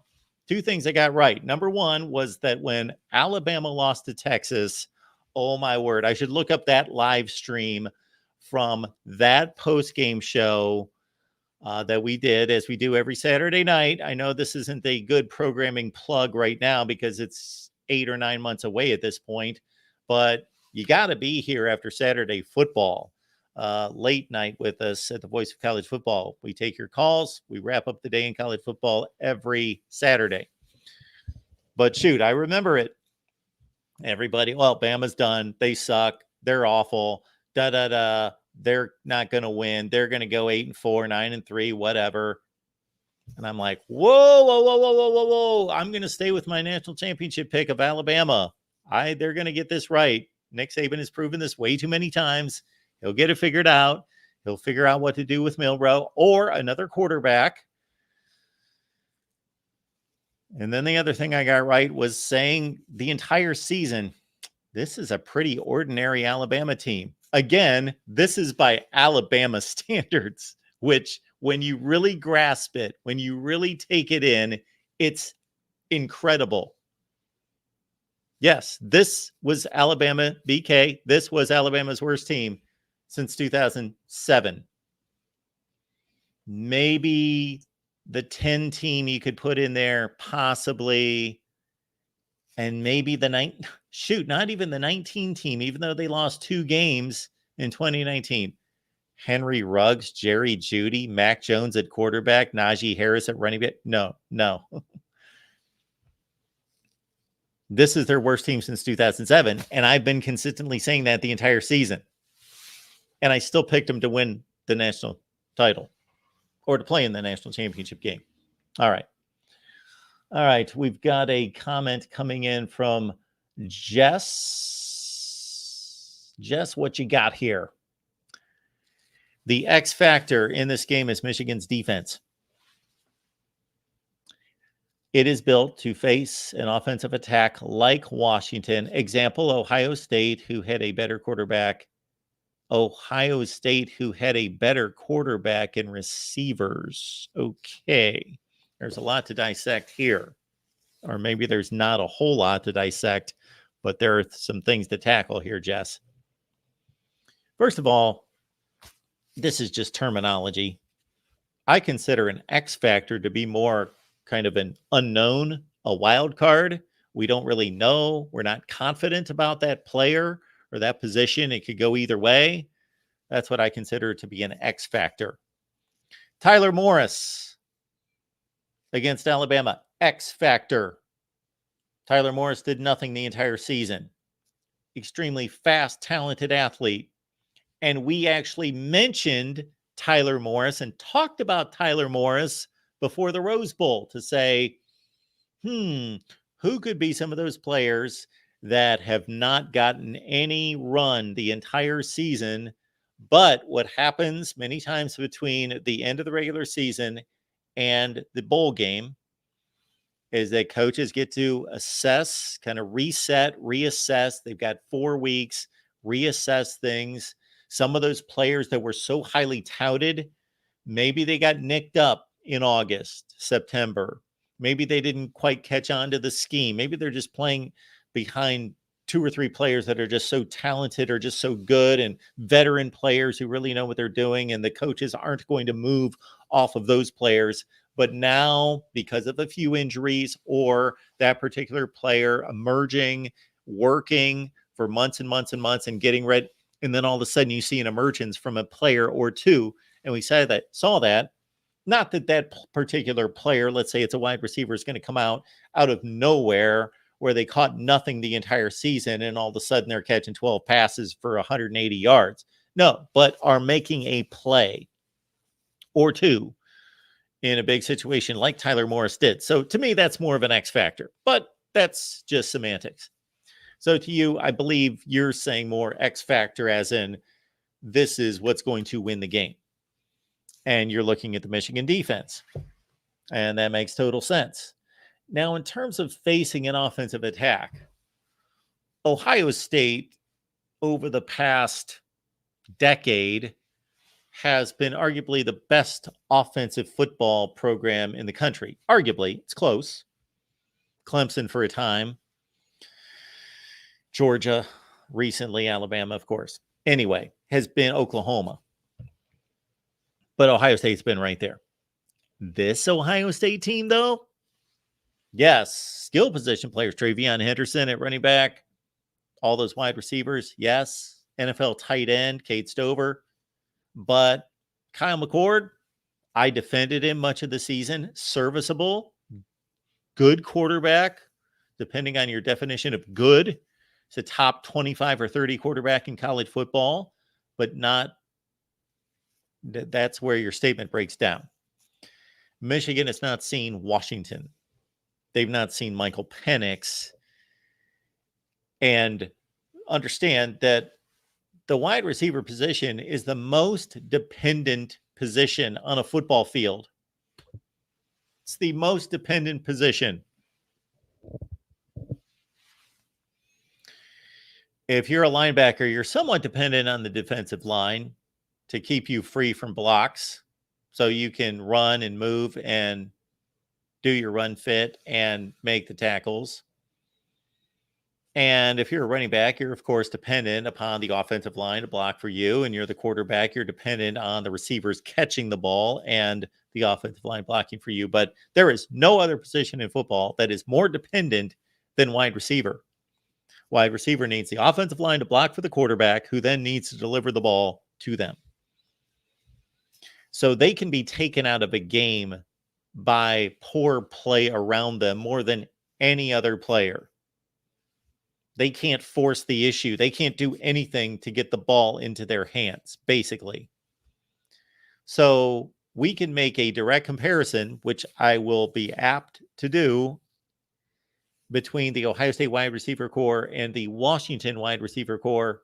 That's an easy one to make in regards to, we know that they're both pick or choose. If one of them's better than the other, then the other one's just behind the other one. But Washington and Michael Penix throwing them the ball. Ohio State did not. So Michigan has not seen the pass game in total. They saw it last year. They saw it the year before at Ohio State. They saw it at Georgia 2 years ago. All right. We got Sonder here. Sonder says, gonna be a rough day for us Ducks and Buckeyes fans. Yes, you got two fierce rivalries working here. Ohio State, Michigan, Washington, Oregon. What's interesting as well is that the other in those rivalries that is not playing tonight, Ohio State and Oregon, have been the more successful and have had to have the other one. It's been the Michigan fans, and it's been less so, but still the Washington fans that have had to watch Ohio State and Oregon play for championships. Since the last time Michigan played for a national championship in 1997, of course, much different setup. This was even pre-BCS. So Michigan has not even made, during the long BCS era of 16 years, plus a playoff era, now in its 10th year. You got to go back to the year prior to the BCS, in which Michigan was playing a regular Rose Bowl game, Pac-12, Pac-10 at the time, versus Big Ten, and not playing a team that they should have been playing for a national championship. They were just playing Washington State, Ryan Leaf, because they were the Pac-10 champion. Okay, I might be enlightening some people that haven't been around on this planet for long enough to know these things or haven't researched them. But if you were the Pac-12, you could be fighting for a national championship. You could be under that consideration, and you could play the 20th ranked team in the country in your postseason game. Penn State, 1994 Penn State, 95 Rose Bowl, was playing an Oregon team that was 8-3. And Penn State's gunning for a national championship at the Rose Bowl, undefeated. So just a different circumstance. So it's kind of difficult to equate this game, because this is truly a national championship game, with what are the top two teams in the country that earned it 14-0 playing, versus 1997 when you had Michigan, who was 12-0, did not have to play a Big Ten championship game, did not have to play a playoff game. They arrived at the Rose Bowl because they won the Big Ten championship regular season, and they're playing a Washington State team that had, I may get this wrong, 2 losses. Maybe they had 1 loss. Maybe they were 10-1.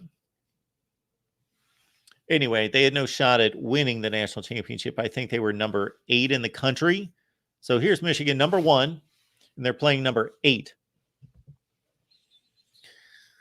Why'd I get into all of that? Just because I like to going down memory lane. So that's the last time Michigan was in this position. And again, you can't even equate the two. And since then, Michigan has had to watch Ohio State win a national championship in 2002, play for another national championship in 2006, play for another national championship in 2007, go undefeated in 2012, play for another and win another national championship in 2014, go to another playoff in 2016, go to another playoff in 2019, go play in another national championship in 2020. And then on the flip side, if you're looking at the suffering that Washington's gone through watching Oregon, maybe it's not been nearly as intense, but they have watched Oregon play in a national championship game against Auburn in 2010, and then play Ohio State in the national championship game in 2014, 15. And so those were the two times that Washington, of course, made the playoff in 2016. All right. John D'Adamo stopping by to talk some ball. Hey, John. Mark, it's felt like an eternity, but we finally hit the national championship, and I couldn't be more thrilled for my Wolverines. Yeah. Absolutely. I have 4 updates. Oh, okay. So the first one is that the Michigan has been doing the Those Who Stay NIL campaign for the last few days to generate funds for not just fans, but also donors are matching what people are putting up. And so they've generated $622,807 in the last, I think it's like 2-3 days. So that's just what's happening there. And apparently Santa Ono and Ward Manuel have also been meeting with major donors and have been actually asking for NIL, which apparently they didn't do before because Schlissel wasn't a big fan of athletics and NIL. So it's a big change with the new president and things like that. So finally, it seems like NIL is getting on track. It only took, a couple years, but we're getting there. Well, they certainly worked their way around it. Yeah, doing what we can. So also we're up to 5.5. Michigan's favored by 5.5 on FanDuel, so it's gone up from 4.5. And I'm thinking that's because there was an announcement about Dylan Johnson that he's expected to be at 90% availability. So this is coming from Sports Illustrated. Fan Nation, James Parks wrote about 3 hours ago. And so there's people inside the Huskies program believe Johnson will be at 90% availability. And after what happened a week ago, if he's at 90%, that's pretty miraculous. Yeah. That looked, I was expecting to see pretty heavy use of the backup. Yeah. In this game. So if he's able to do that, then, I guess we'll see. They're still moving it more in Michigan's favor, and that's a pretty significant line jump for a full point. Yeah. In a game that's fairly close to the line. It's not like it's 17, it's going to 18. It's 4.5 going to 5.5 right before kickoff. That's pretty significant line movement. Yeah, the injury report on Michigan's side is Rayshon Benny, who has had a couple of key plays, but hasn't been like the most impact player. But he has an injury. He's a defensive lineman, so that's not ideal for rotating. And for keeping people fresh, but I still think our interior DL is gonna at least make Penix a little bit uneasy. Penix is still gonna be Penix, but he hasn't faced. I think Oregon was 22 ranked, according to NCAA total defense. So to go from 22 to 1, I think it's fair to say Penix will at least get a little rattled in a couple moments out of the 4 quarters. I think he'll still do very well, though. I don't know if you were on the line when I made this statement to Lars. I think this is really significant statistically, and maybe I rely on the stats a little bit too much, but I'm certainly watching a lot of football too. So I'm putting the two together. And yes, there is a great portion of these statistics that are dictated by the style of play and the strengths and weaknesses within the conference. All you have to do is look at the Big Ten the last few years, and this is another example. Michigan, Ohio State, Iowa are extremely strong on deep. Penn State, Rutgers to a little lesser degree, but they are as well. And so then the offense, they're playing each other 9 out of 12 games. And so the that's going to skew. And so then you take that argument to the next level of, okay, what does this truly tell us? That the offenses are that bad or the defense is that good? Okay, we could have that debate all night. And then we have to kind of take, for me, it's taking what is Michigan's output, and when they're dragging Michigan State and Nebraska around the field all day, okay, that they're just so dominant. Doesn't okay. What they do against Ohio State? What did they do against Penn State? What did they do against Alabama in particular? And they were pushed to the limit against a decent Maryland team. So on that day, Maryland was up to the challenge. So what did they do against Maryland?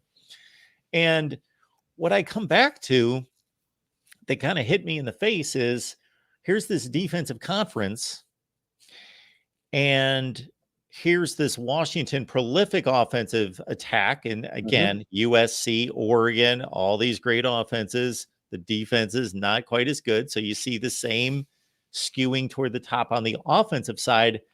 But Michigan's 5th in the nation in pass, not total yardage, forget total yardage, folks, pass efficiency, against Ohio State's like number 2 in the nation in pass efficiency defense. Penn State's a top 5 pass efficiency defense. Iowa's a top 5 or 6 pass efficiency defense. And did they carve them up for 500? No, they don't play like that. But they were efficient. They protected the ball. They had good yards per attempt, yards per completion. The productivity was there for Michigan against top level defenses. It's true. And keep this in mind, Mark. And Joel Klatt, I think, made the comment of the week when he said Michigan was built to beat this type of team. If this was 3 years ago, well, we know what happened because Michael Penix played against Don Brown and carved that defense up for 350 and 3 touchdowns. So we know what happened. And then we know what happened with Jim, takes that pay cut, hires Mike McDonald, hires Jesse Minner, and they create this defense that actually can defend against crossing routes and can defend against deep shots, at least to an extent. You have Will Johnson, who actually was able on a couple of occasions to outduel Marvin Harrison Jr. So you know he's going to be put on a Dunze. Mike Sanders still. You've actually got like guys in the secondary. So whereas I think in previous Michigan years, 18, 19, 20, this team would get destroyed by this Washington team. This is a whole different ballgame.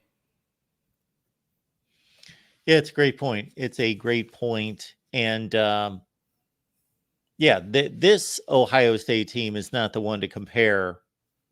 The receivers and the backs were all there. We know the limitations of Kyle McCord. Your Michael Penix was CJ Stroud the 2 previous years. We saw what he did this past weekend in the NFL. He took a team to the playoffs as a rookie. Yeah, the Texans, not just any team, the Texans. It would have been going like 3 wins in the NFL. That's why he was picked number 2 in the draft, because they were that bad last year. And I heard a crazy statistic that he, and it probably held because he had a nice game this past weekend, that he will be the first rookie in the history of the NFL to have the best touchdown to interception ratio in the league.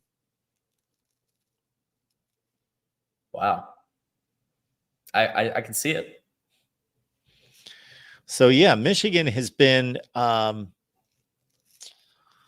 well prepared for this situation. And, you know, I questioned, and again, I wasn't doubting, I wasn't because we've seen this team 21 and 22, and we've seen a better version now with JJ at quarterback in particular, that I just, again, because of the way the schedule was built, was just waiting and waiting and waiting and waiting to see it.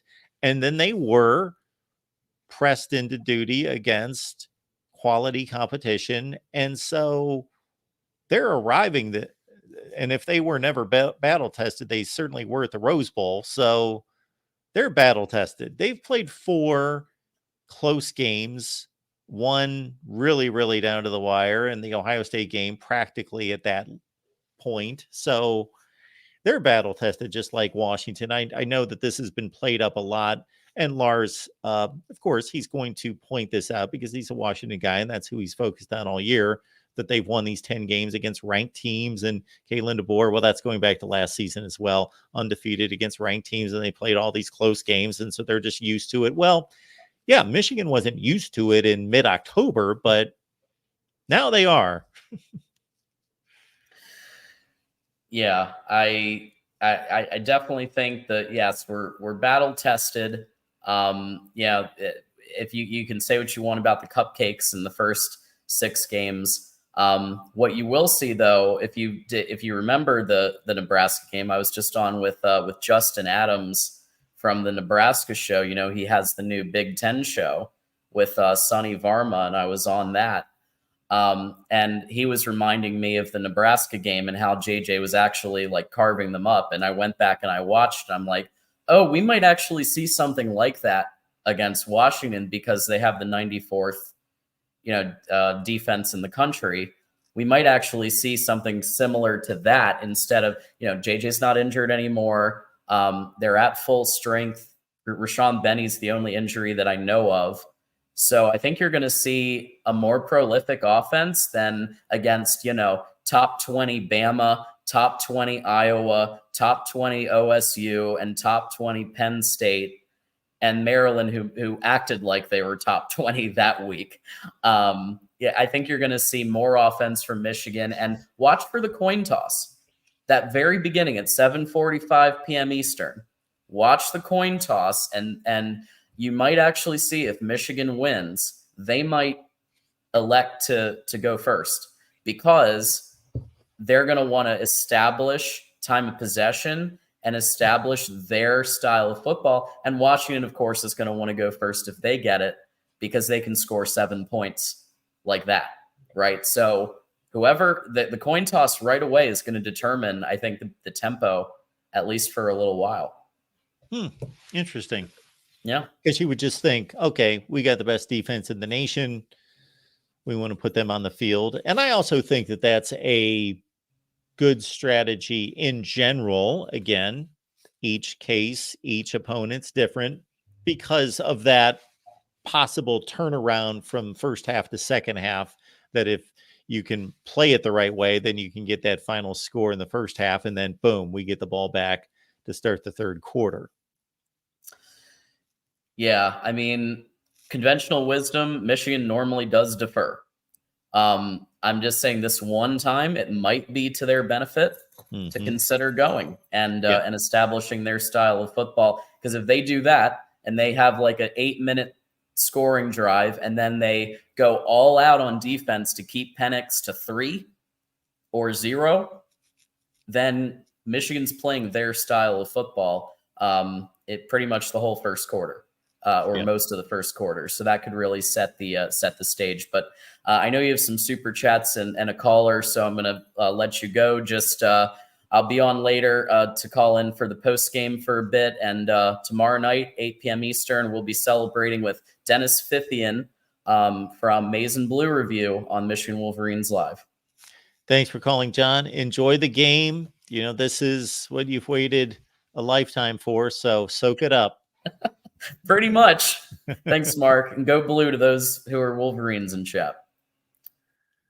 All right. Great stuff. And as John reminded everyone, Michigan Wolverines Live every Tuesday at 8 p.m. Eastern Time. And of course, regardless of the final, it will be a special one on Tuesday at 8 o'clock. That's over on the Michigan channel with John. Let me take a couple super chats. We got a call coming in. We will take it in just a second.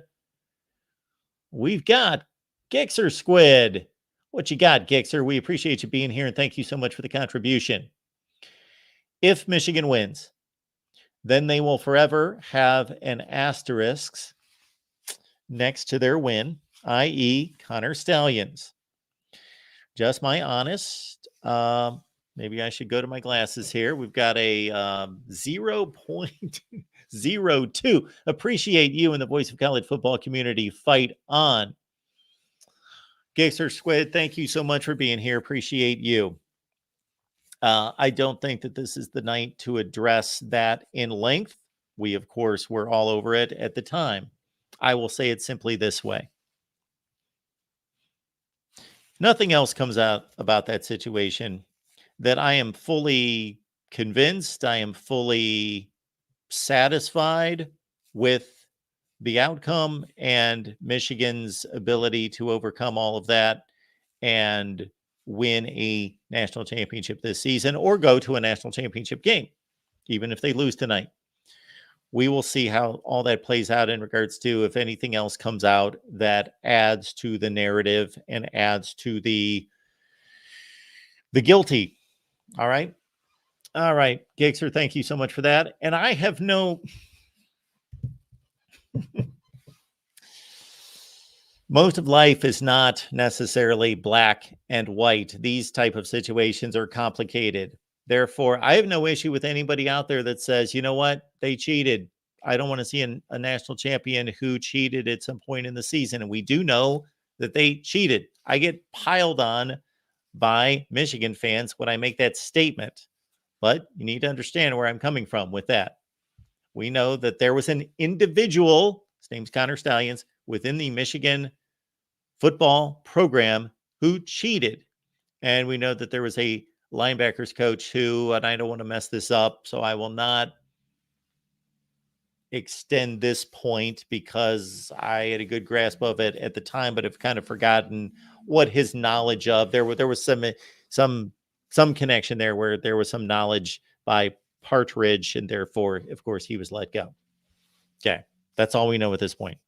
And there's nothing been determined, nothing has come out about Jim Harbaugh being knowledgeable about that situation, let alone initiating the situation. Okay, but thank you for the comment.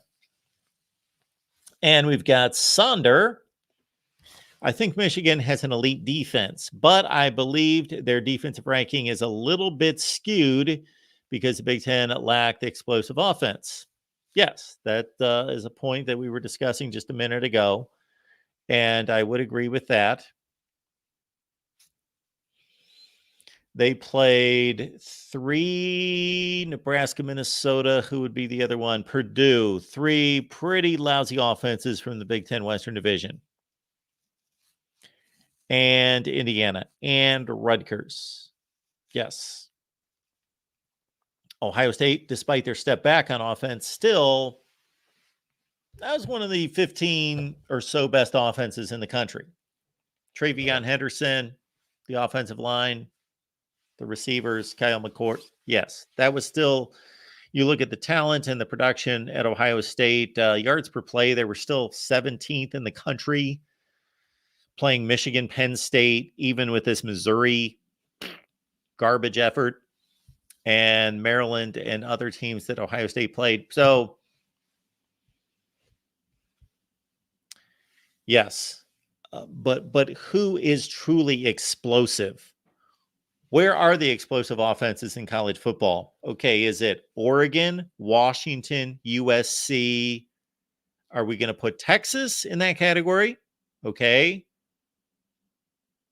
Are we going to put Florida State with Jordan Travis in that category? Okay. I would get that. Are we going to put Georgia in that category? Then if we start to put some of those teams in, then you probably are going to grab Ohio State. All right, let's go to our next call. We've got Joe on the line. Joe, how you doing tonight? Hello, Joe. All right, going once, going twice. Joe will keep you in the background, and we will bring on Adam. Welcome to the Voice of College Football, Adam. Good to have you here. Hey, Mark, how you doing? I'm doing well. What's going on? Happy New Year. Yeah, yeah, Happy New Year. I just had a quick comment, and then I'll of course pass it on to your next caller. But when I was watching the bowl games, and when I'm thinking about the game tonight, one thing that keeps coming to mind is that Georgia, in my view, is the best team in the country after watching them against Florida State and seeing them throughout the year. And it seems like at the end of the day, Georgia should have been in this playoff. And, it goes back to this whole who's the best or who's the most deserving. And maybe the 12-team playoff will solve that. But I think the real national champion should be Georgia. And why was Georgia left out in your view? I don't understand. Given either the most deserving or the best team analysis, however subjective it may be, why did the committee leave out Georgia? So you bring up a great point, and we've waged it here, of course, almost every day for 10 years. And that's how do you evaluate these teams, and what do you value? And for you, it's so what is key in my next question to answer your question is who else would be in that playoff? If your playoff, who's in the playoff? Who would have been in the playoff this year? Yes, besides Georgia. I would have had Georgia. I would have had Michigan, and I would have Texas, and I would have had Washington. Okay. Because when you look at Georgia's talent, like when we talk about most deserving versus the best team, the idea of the most deserving team is equally, if not more, as subjective as the best team. So when you're choosing between the two, it would seem that you would want to choose the category, the best team, that, although subjective, would lead to the top 4 teams. And I think Georgia was certainly among the top 4 teams, especially considering that Ladd and Brock Bowers were hurt. And I hate to say this because I'm an Alabama fan and a USC fan, but so those would have been my 4. Okay, so you're in a tricky spot because your argument holds up better if there's a TCU kind of situation. Let's say Georgia's left out in favor of a TCU type in another conference where we know this team is not nearly as talented. They're probably not as good, but they won their games. But you are leaving out Alabama in favor of Georgia. So the committee would have had to have just watched the SEC championship game, a game in which Alabama not only won, I'm not going to say they won decisively. They won by 3 points, but they had a 2-score lead for most of the second half. They gave up a touchdown to close the gap to 3, and then they never gave the ball back. It's not like Georgia was throwing the ball a la Texas against Washington in the end zone trying to pull out a game. Alabama controlled that game, and they play extremely similar schedules. They're in the same conference. They play a conference championship game, and even if you want to take it to the talent evaluation, they're almost neck and neck. And you would just say, well, we just watched the SEC championship game, but we're letting Georgia go to the playoff instead. Actually, you know what? I honestly, I made a mistake. I just remembered. I didn't mean to say Alabama should be out. I would have said Texas should have been out. And so that was my bad. So I would have said Georgia, Alabama, for the reasons you cited, and Michigan and Washington. Okay. And the reason being Texas, although they beat Bama in Tuscaloosa, it was early in the season, and they didn't look really good late against some good teams. So, but Georgia, to me, is the best team in the country. And if we're going to make controversial decisions, and if the most deserving is just as subjective, which it is, why wouldn't we put those 4 best teams in? I mean, does anybody want to really argue that Georgia was not a top 4 team? I don't think so. So what do you think? I think that although it doesn't look nearly as good of an opinion today, and we should all be allowed to change our opinion based on gathering more information and seeing more games, that for the great majority of the season, I thought the 4 best teams in the country were Georgia, Alabama, Ohio State, and Michigan. So going into postseason play, I could argue that those 4 teams should be in the playoff. So why should your 4 go in over my 4 or my 4 go in over your 4 if we're just going by who do you think are the 4 best? Because when you talk about the 4 most deserving, you're still imposing your opinion.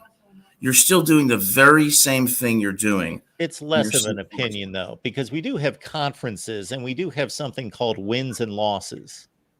Well, but that is kind of superficial because it doesn't take into account the skill of the players and the competition they're facing. I'd rather, if it were honestly, I'd rather have you picking the 4 best teams and the 4 most deserving because look at your experience, look at your expertise in college football.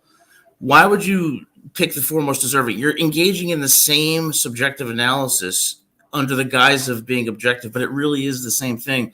So don't you think you know better than the average person?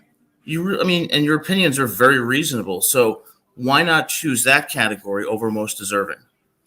So I think we may have had this conversation. You would take 13 great football minds and you would put them in a room and you would let them and you would tell them, don't worry about whether this is going to be controversial or whether you're going to be thought to have snubbed this team that has a better record. Just give us the 4 best football teams. That's correct. Okay. So I don't want to take too much of your time, but I think it's always good talking to you because you have intelligent opinions, and I respect that. So I think Washington pulls off the upset, but I think Georgia was the team that should have been in. We would have had a interesting just 10 years of a playoff going with your method. Well, the question is, it would have been imperfect, but we wouldn't have had a TCU. We would have had a 2-loss Alabama team in there, for example. Yep. And I think that's a better result than what we saw last year. But hey, I could be wrong. So just my thought. And again, Happy New Year. Great show as always. And I'll miss college football certainly after tonight. Well, thank you, Adam. Appreciate it. Thanks a lot. Great to hear from Adam. And that's a controversial opinion to have, but I know that it's one that many of you hold. And I wrestle with it. I got to admit, I wrestle with that because there is the capitalist, the patriot in me, you get what you earn to say, hey, the games have to count. And we have created this system where we have various conferences, and therefore we have to value and reward the results. Florida State went undefeated this season. They were 13-0. They won a conference championship. What else could they do?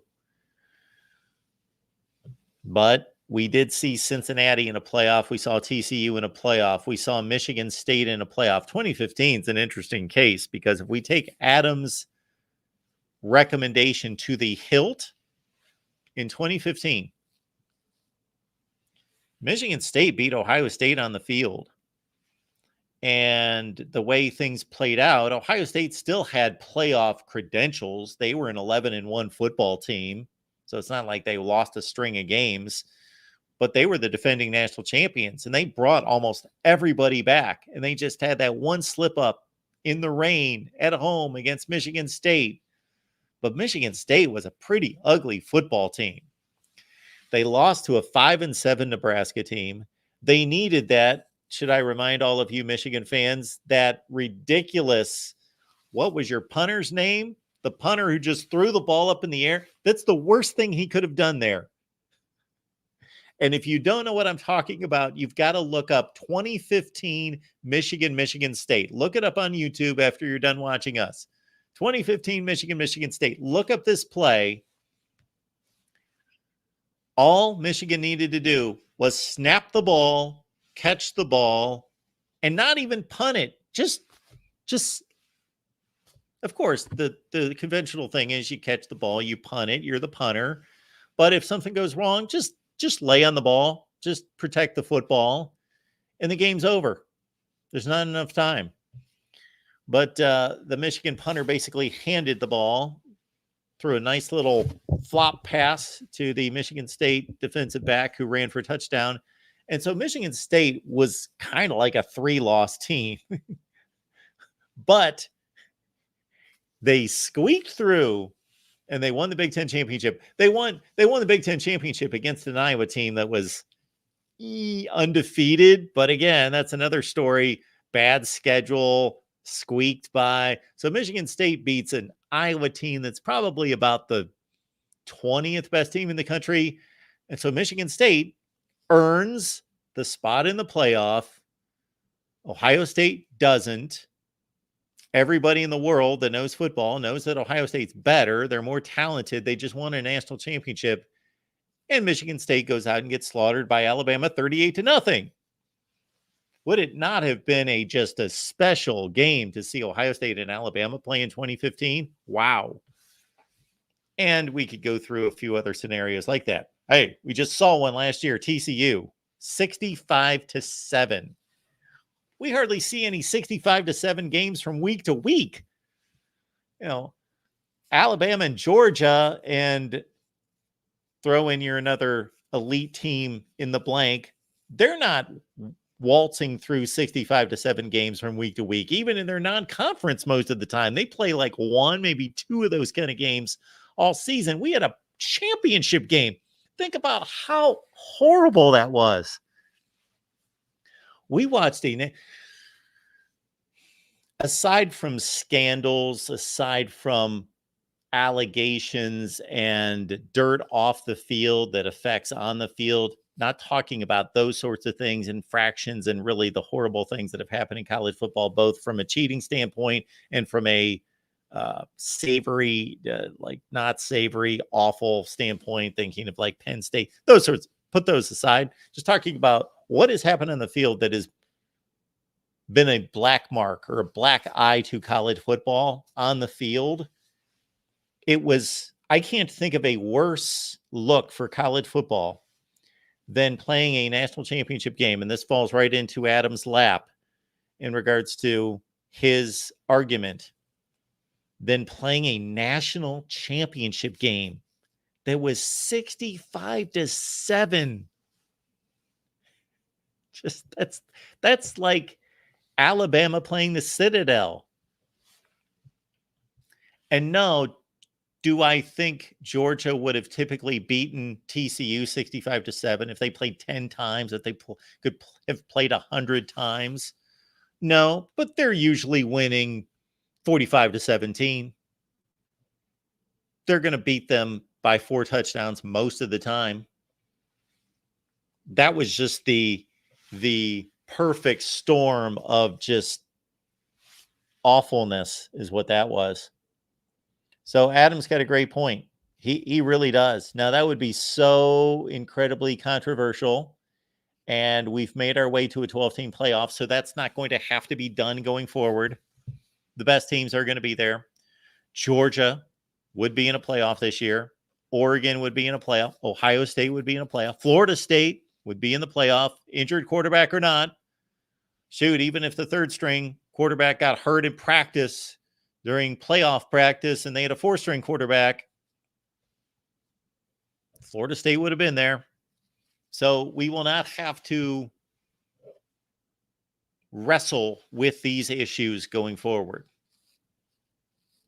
We are going to wrestle with this, and I will credit the real MVP because he brings this up all the time, and it's pretty self-evident if you think about it.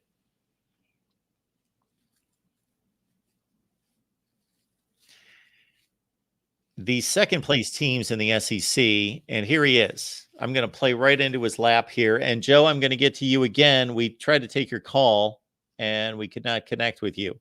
But we got the real MVP right here. Hey, The Mark, real, how what's you? going on? Not much.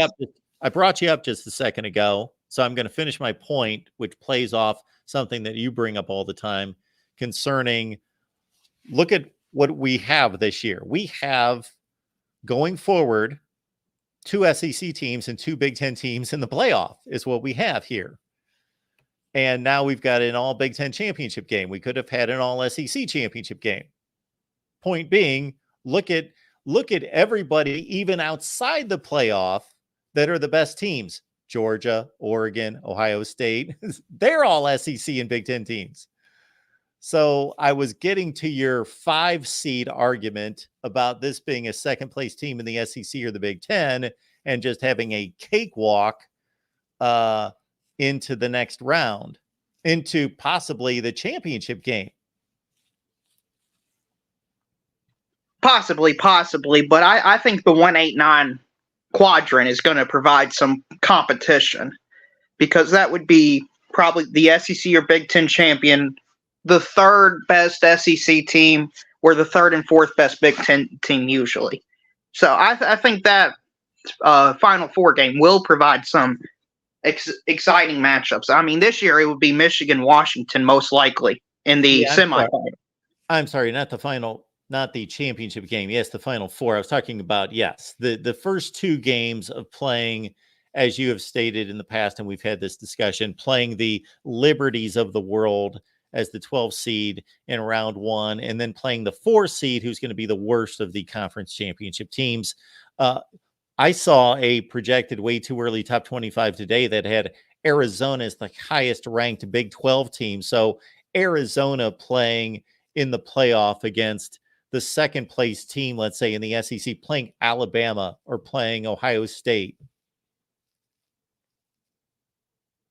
I mean, Mark, it's a complete joke. Let's just be honest with it. I know the Big 12 and ACC fans get upset, but they're JV leagues.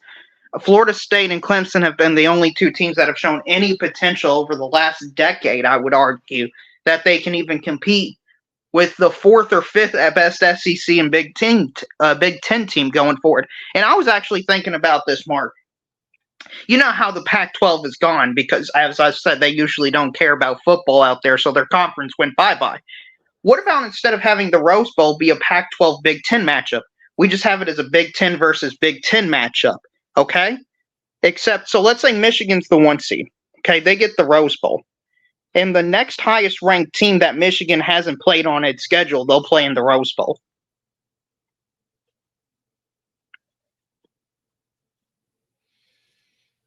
Okay.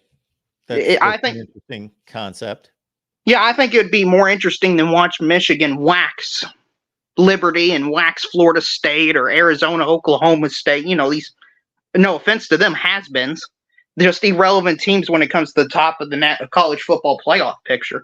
I mean, I'm thinking Colorado might make the playoffs next year. I can make a legitimate argument that Colorado has a better chance to make the college football playoff than Oregon next year.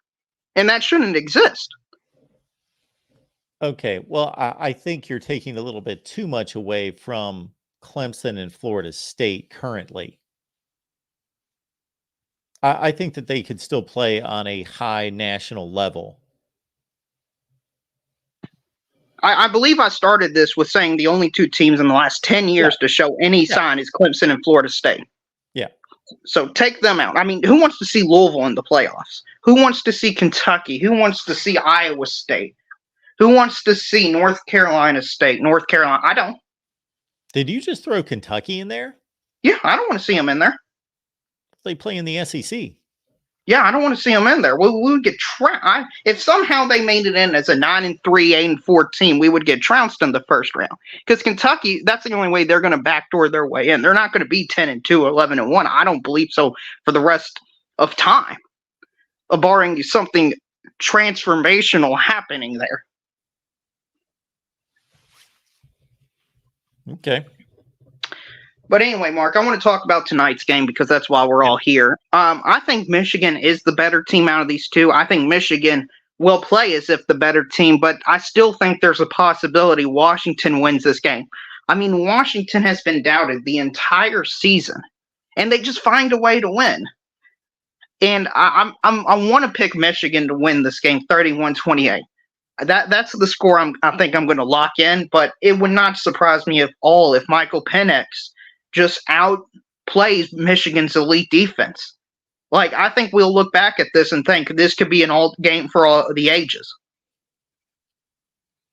Yeah, I do think that that he's the one guy in the game, in the sport, and his receivers, that combination that we could assess this game at the end and say Michigan's a more complete football team, a better football team, but he just now he can't do everything. He can't play defense, but if the defense can make some stops and can maybe get a turnover or two, or the Michigan special teams has not corrected itself and been addressed, then he and those receivers are good enough, if they're clicking like they typically do and did against Texas, that they can erase a lot of mistakes and make up for a lot of deficiencies. Correct. Especially in college football, because college football is more designed for offensive powers than even in the NFL. And Michael Penix Jr., I believe, can honestly play for a few of these playoff teams in the NFL and be better, like the Pittsburgh Steelers, for example, or the Miami Dolphins. I honestly don't know who's better right now between Tua Tagovailoa and Michael Penix. Yeah, I saw some of that game last night. Good football game. Yeah, I can't really make that evaluation right now. Of course, Tua is having to face, truly NFL teams. I get that. I'm just praising how good I think Michael Penix is. Yes. Now, I'm not trying to downgrade Tua. And I think Michigan fans, I don't understand this narrative they have that they're doubted. It's them versus the world. It's hard to be doubted when you're favored in every game you've played in so far, Mark. But what do you think about that? Yeah, I don't know if they're really pointing toward that, or they're pointing more from the standpoint of everybody wants them to lose. Everybody's been on this cheating scandal deal and has thought, okay, we don't want them and they're the villains, and taking it on from that standpoint, not necessarily that they're the underdog. I guess. And speaking of the cheating scandal, do you think it taints the national championship even for just a few months while we wait for the NCAA ruling? For a lot of people, yes, it does. For me, I'm going to put that on hold because I'm not going to predict what is going to be uncovered. What typically takes place, and we'll see if this actually plays out, is, let's say it takes another 9 months for this investigation to be finalized and all of that to be released. Most likely, some insiders are going to get a hold of something. They're going to get a hold of some kind of details, information, leak, and we're going to get some news in a month. It might be just a thread of something, but we're going to get a few things here and there that are either going to make it more damning to Michigan or going to be clearing up. And if it gets leaked and released, it's probably going to be more damning to Michigan, because that's just the way things work. I gotta hold my breath on this. We still have people commenting to this channel and all of their social media to other places that they look at this and this just rubs them the wrong way, and they have difficulty taking all of that in and thinking, okay, this is a legitimate championship. And I don't feel the same way, but I respect that opinion, and I think that there's validity in that opinion until we know exactly what happened. We know that this football program cheated. And when I say program, I don't mean everybody knew, everybody was in on it, and they were all, but we know that there was a person who was employed by this football program that cheated. Now, the big question is whether they acted alone or whether there was knowledge throughout the organization. And then the other thing to be cleared up is whether that cheating, whether it was known to have been information that was acquired through cheating or not, helped Michigan win those games in a substantial way. I get that. I think the act of cheating in itself deserves some sort of punishment, regardless of how effective it was. No, it doesn't have. I absolutely. Oh, I am right there with you, and I'm sure you've heard that out of my mouth a zillion times. That there is only one reason you cheat. There's only one reason to cheat. Nobody cheats if they don't think that they have to cheat. I completely agree with that, Mark. And the final thing I'll ask you about is Jim Harbaugh. There's a lot of rumors that this could be his final game. He hired an agent that exclusively works for the NFL, apparently. Do you think this is his final game at Michigan, regardless if he wins or loses?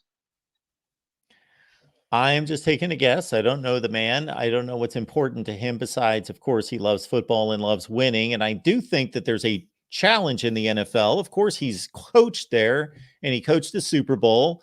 He loves his brother. They are extremely close from everything I can tell. However, I'm sure it kind of sticks with him a little bit that his brother beat him in a Super Bowl. And so I think that he has to come to terms with that. And he's 60 years old. So he's not over the hill in this day and age, but he's on the other side. So, and he is a hot commodity right now. So he has to come to terms with that I'm not coaching in the NFL and I've got it so good here. And I want to continue my legacy and build a legendary status here. Or, I got to scratch that itch. I can't help it. I got to go after that. I've accomplished what I've accomplished here. I'm a champion in college and I'm going to move on. I don't know how much of his family life deals in that situation as well, because it's not like he just has a wife and their kids have moved on. He has kids living at home. He has to deal with that. My gut tells me that he's staying at Michigan. Yeah, I could be completely wrong. That's just a guess. Can you put a probability on that? Yeah, I'm going to go 65-35. Interesting. I'm 55-45. He goes to the NFL. I think the Chargers job would be great for him. I thought he could have gone to Buffalo if they lost their playoff game and they were eliminated, because I thought they would have fired Sean McDermott, but they're the 2 seed. How much of that 55-45 has to do with the outcome of tonight's game? I would say 20 to 25%. Okay. And some people like John D'Adamos commenting in the chat that Harbaugh's probably gone. I am stating right now, I am just throwing out a response to the question. I don't know. And maybe part of that has to do with the decision that he's made the last couple off seasons. And that's to stick around. Right. It's just kind of weird for him not to turn down this contract or not sign it. Yeah. Well, $125 million. I mean, it would be an obscene amount of money. Yeah. So I feel like he's got his plans in order of what he wants to do. I heard the Atlanta Falcons, they're apparently pursuing him as their number one candidate. So it wouldn't be crazy to me if Jim Harbaugh makes $15 to $20 million per year in the NFL. I mean, the best thing to do is do the Sean Payton route of you fired or retired, then you wait a few years and your stock just slowly rises. Yeah. And I also just think, I think there's something special to being a legend in college rather than it's difficult to be a legend in the NFL. There's only so many Bill Belichick's and Mike Tomlins, and I'm not putting them on the same level, but Mike Tomlin's the next name that came to mind. And what John Harbaugh has built in Baltimore, that's very rare compared to being revered in college and being able to stay there. However, just with everything involving NIL and the transfer portal and all that, I would much rather be an NFL head coach. Right. You also have to deal with people who are older and more mature, which means there's less stupid going on. Oh, yes, absolutely. It's not even close. I would be an NFL coach, and I would have said that 10 years ago, but now that's multiplied 10 times. Correct. And I know Jim Harbaugh has been very outspoken with the NCAA. He believes in revenue sharing for the players and all that stuff. So I imagine the NCAA is kind of having their ire pointed toward Jim Harbaugh. And I think it's calculated with what he says. Exactly.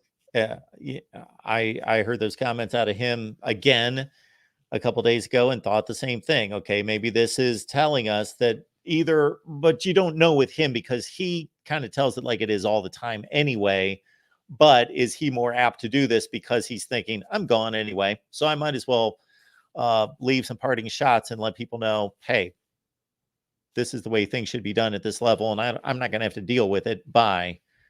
So that could be another cue. That's what I believe. Now, let me ask you, Mark, since you are an Ohio State fan, how would you feel if Jim Harbaugh leaves and the last time he's played Ohio State, he's won? Like, he's been the most successful coach against Ohio State in 20 years. Does it kind of feel sour that he's going to win out on a high note or go out on a high note? Can I stick it to Michigan here? He is the most successful coach at Michigan versus Ohio State in at least 20 years, and he's 3-5. So still 3-5.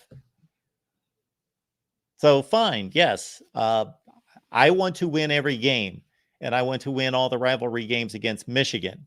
So yes, I don't like that, but yeah, there would be something nice about him staying and then Ohio State coming back to win that next game against him. But if he moves on to the NFL, I will forever be able to say, yeah, Jim Harbaugh did great things at Michigan. He won a national championship. He also went 3-5 against Ohio State. Is that something to be bragged about?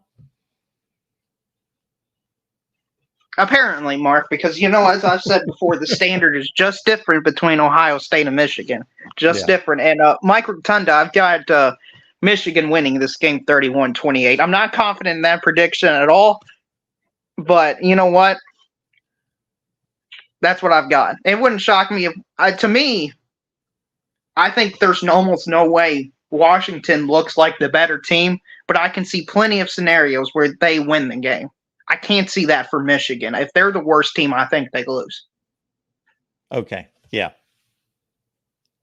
Hopefully that made sense. And just for the clarity's sake, I don't think either of these teams are the best team in the country playing tonight. I think the best team in the country is Georgia.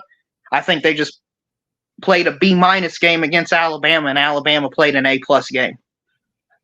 Well, I got to say, and I don't want to detract from what's going on tonight, and these two teams are playing for a championship, but if we started a college football tournament today with whether that's 4 teams, 8 teams, whatever, and Georgia was included, I would pick them to win the tournament. Right. And now, honestly, I know Michigan was favored over Alabama, and that was shocking to me. I don't know who would be favored between Michigan and Georgia. Georgia is just so good everywhere. Georgia was like a 4.5 or 5 point favorite, I think, against Alabama. I can look that up real quick. Something like that. And, of course, Michigan was a 2.5 point favorite against Michigan. So I would think that Georgia would be a field goal favorite.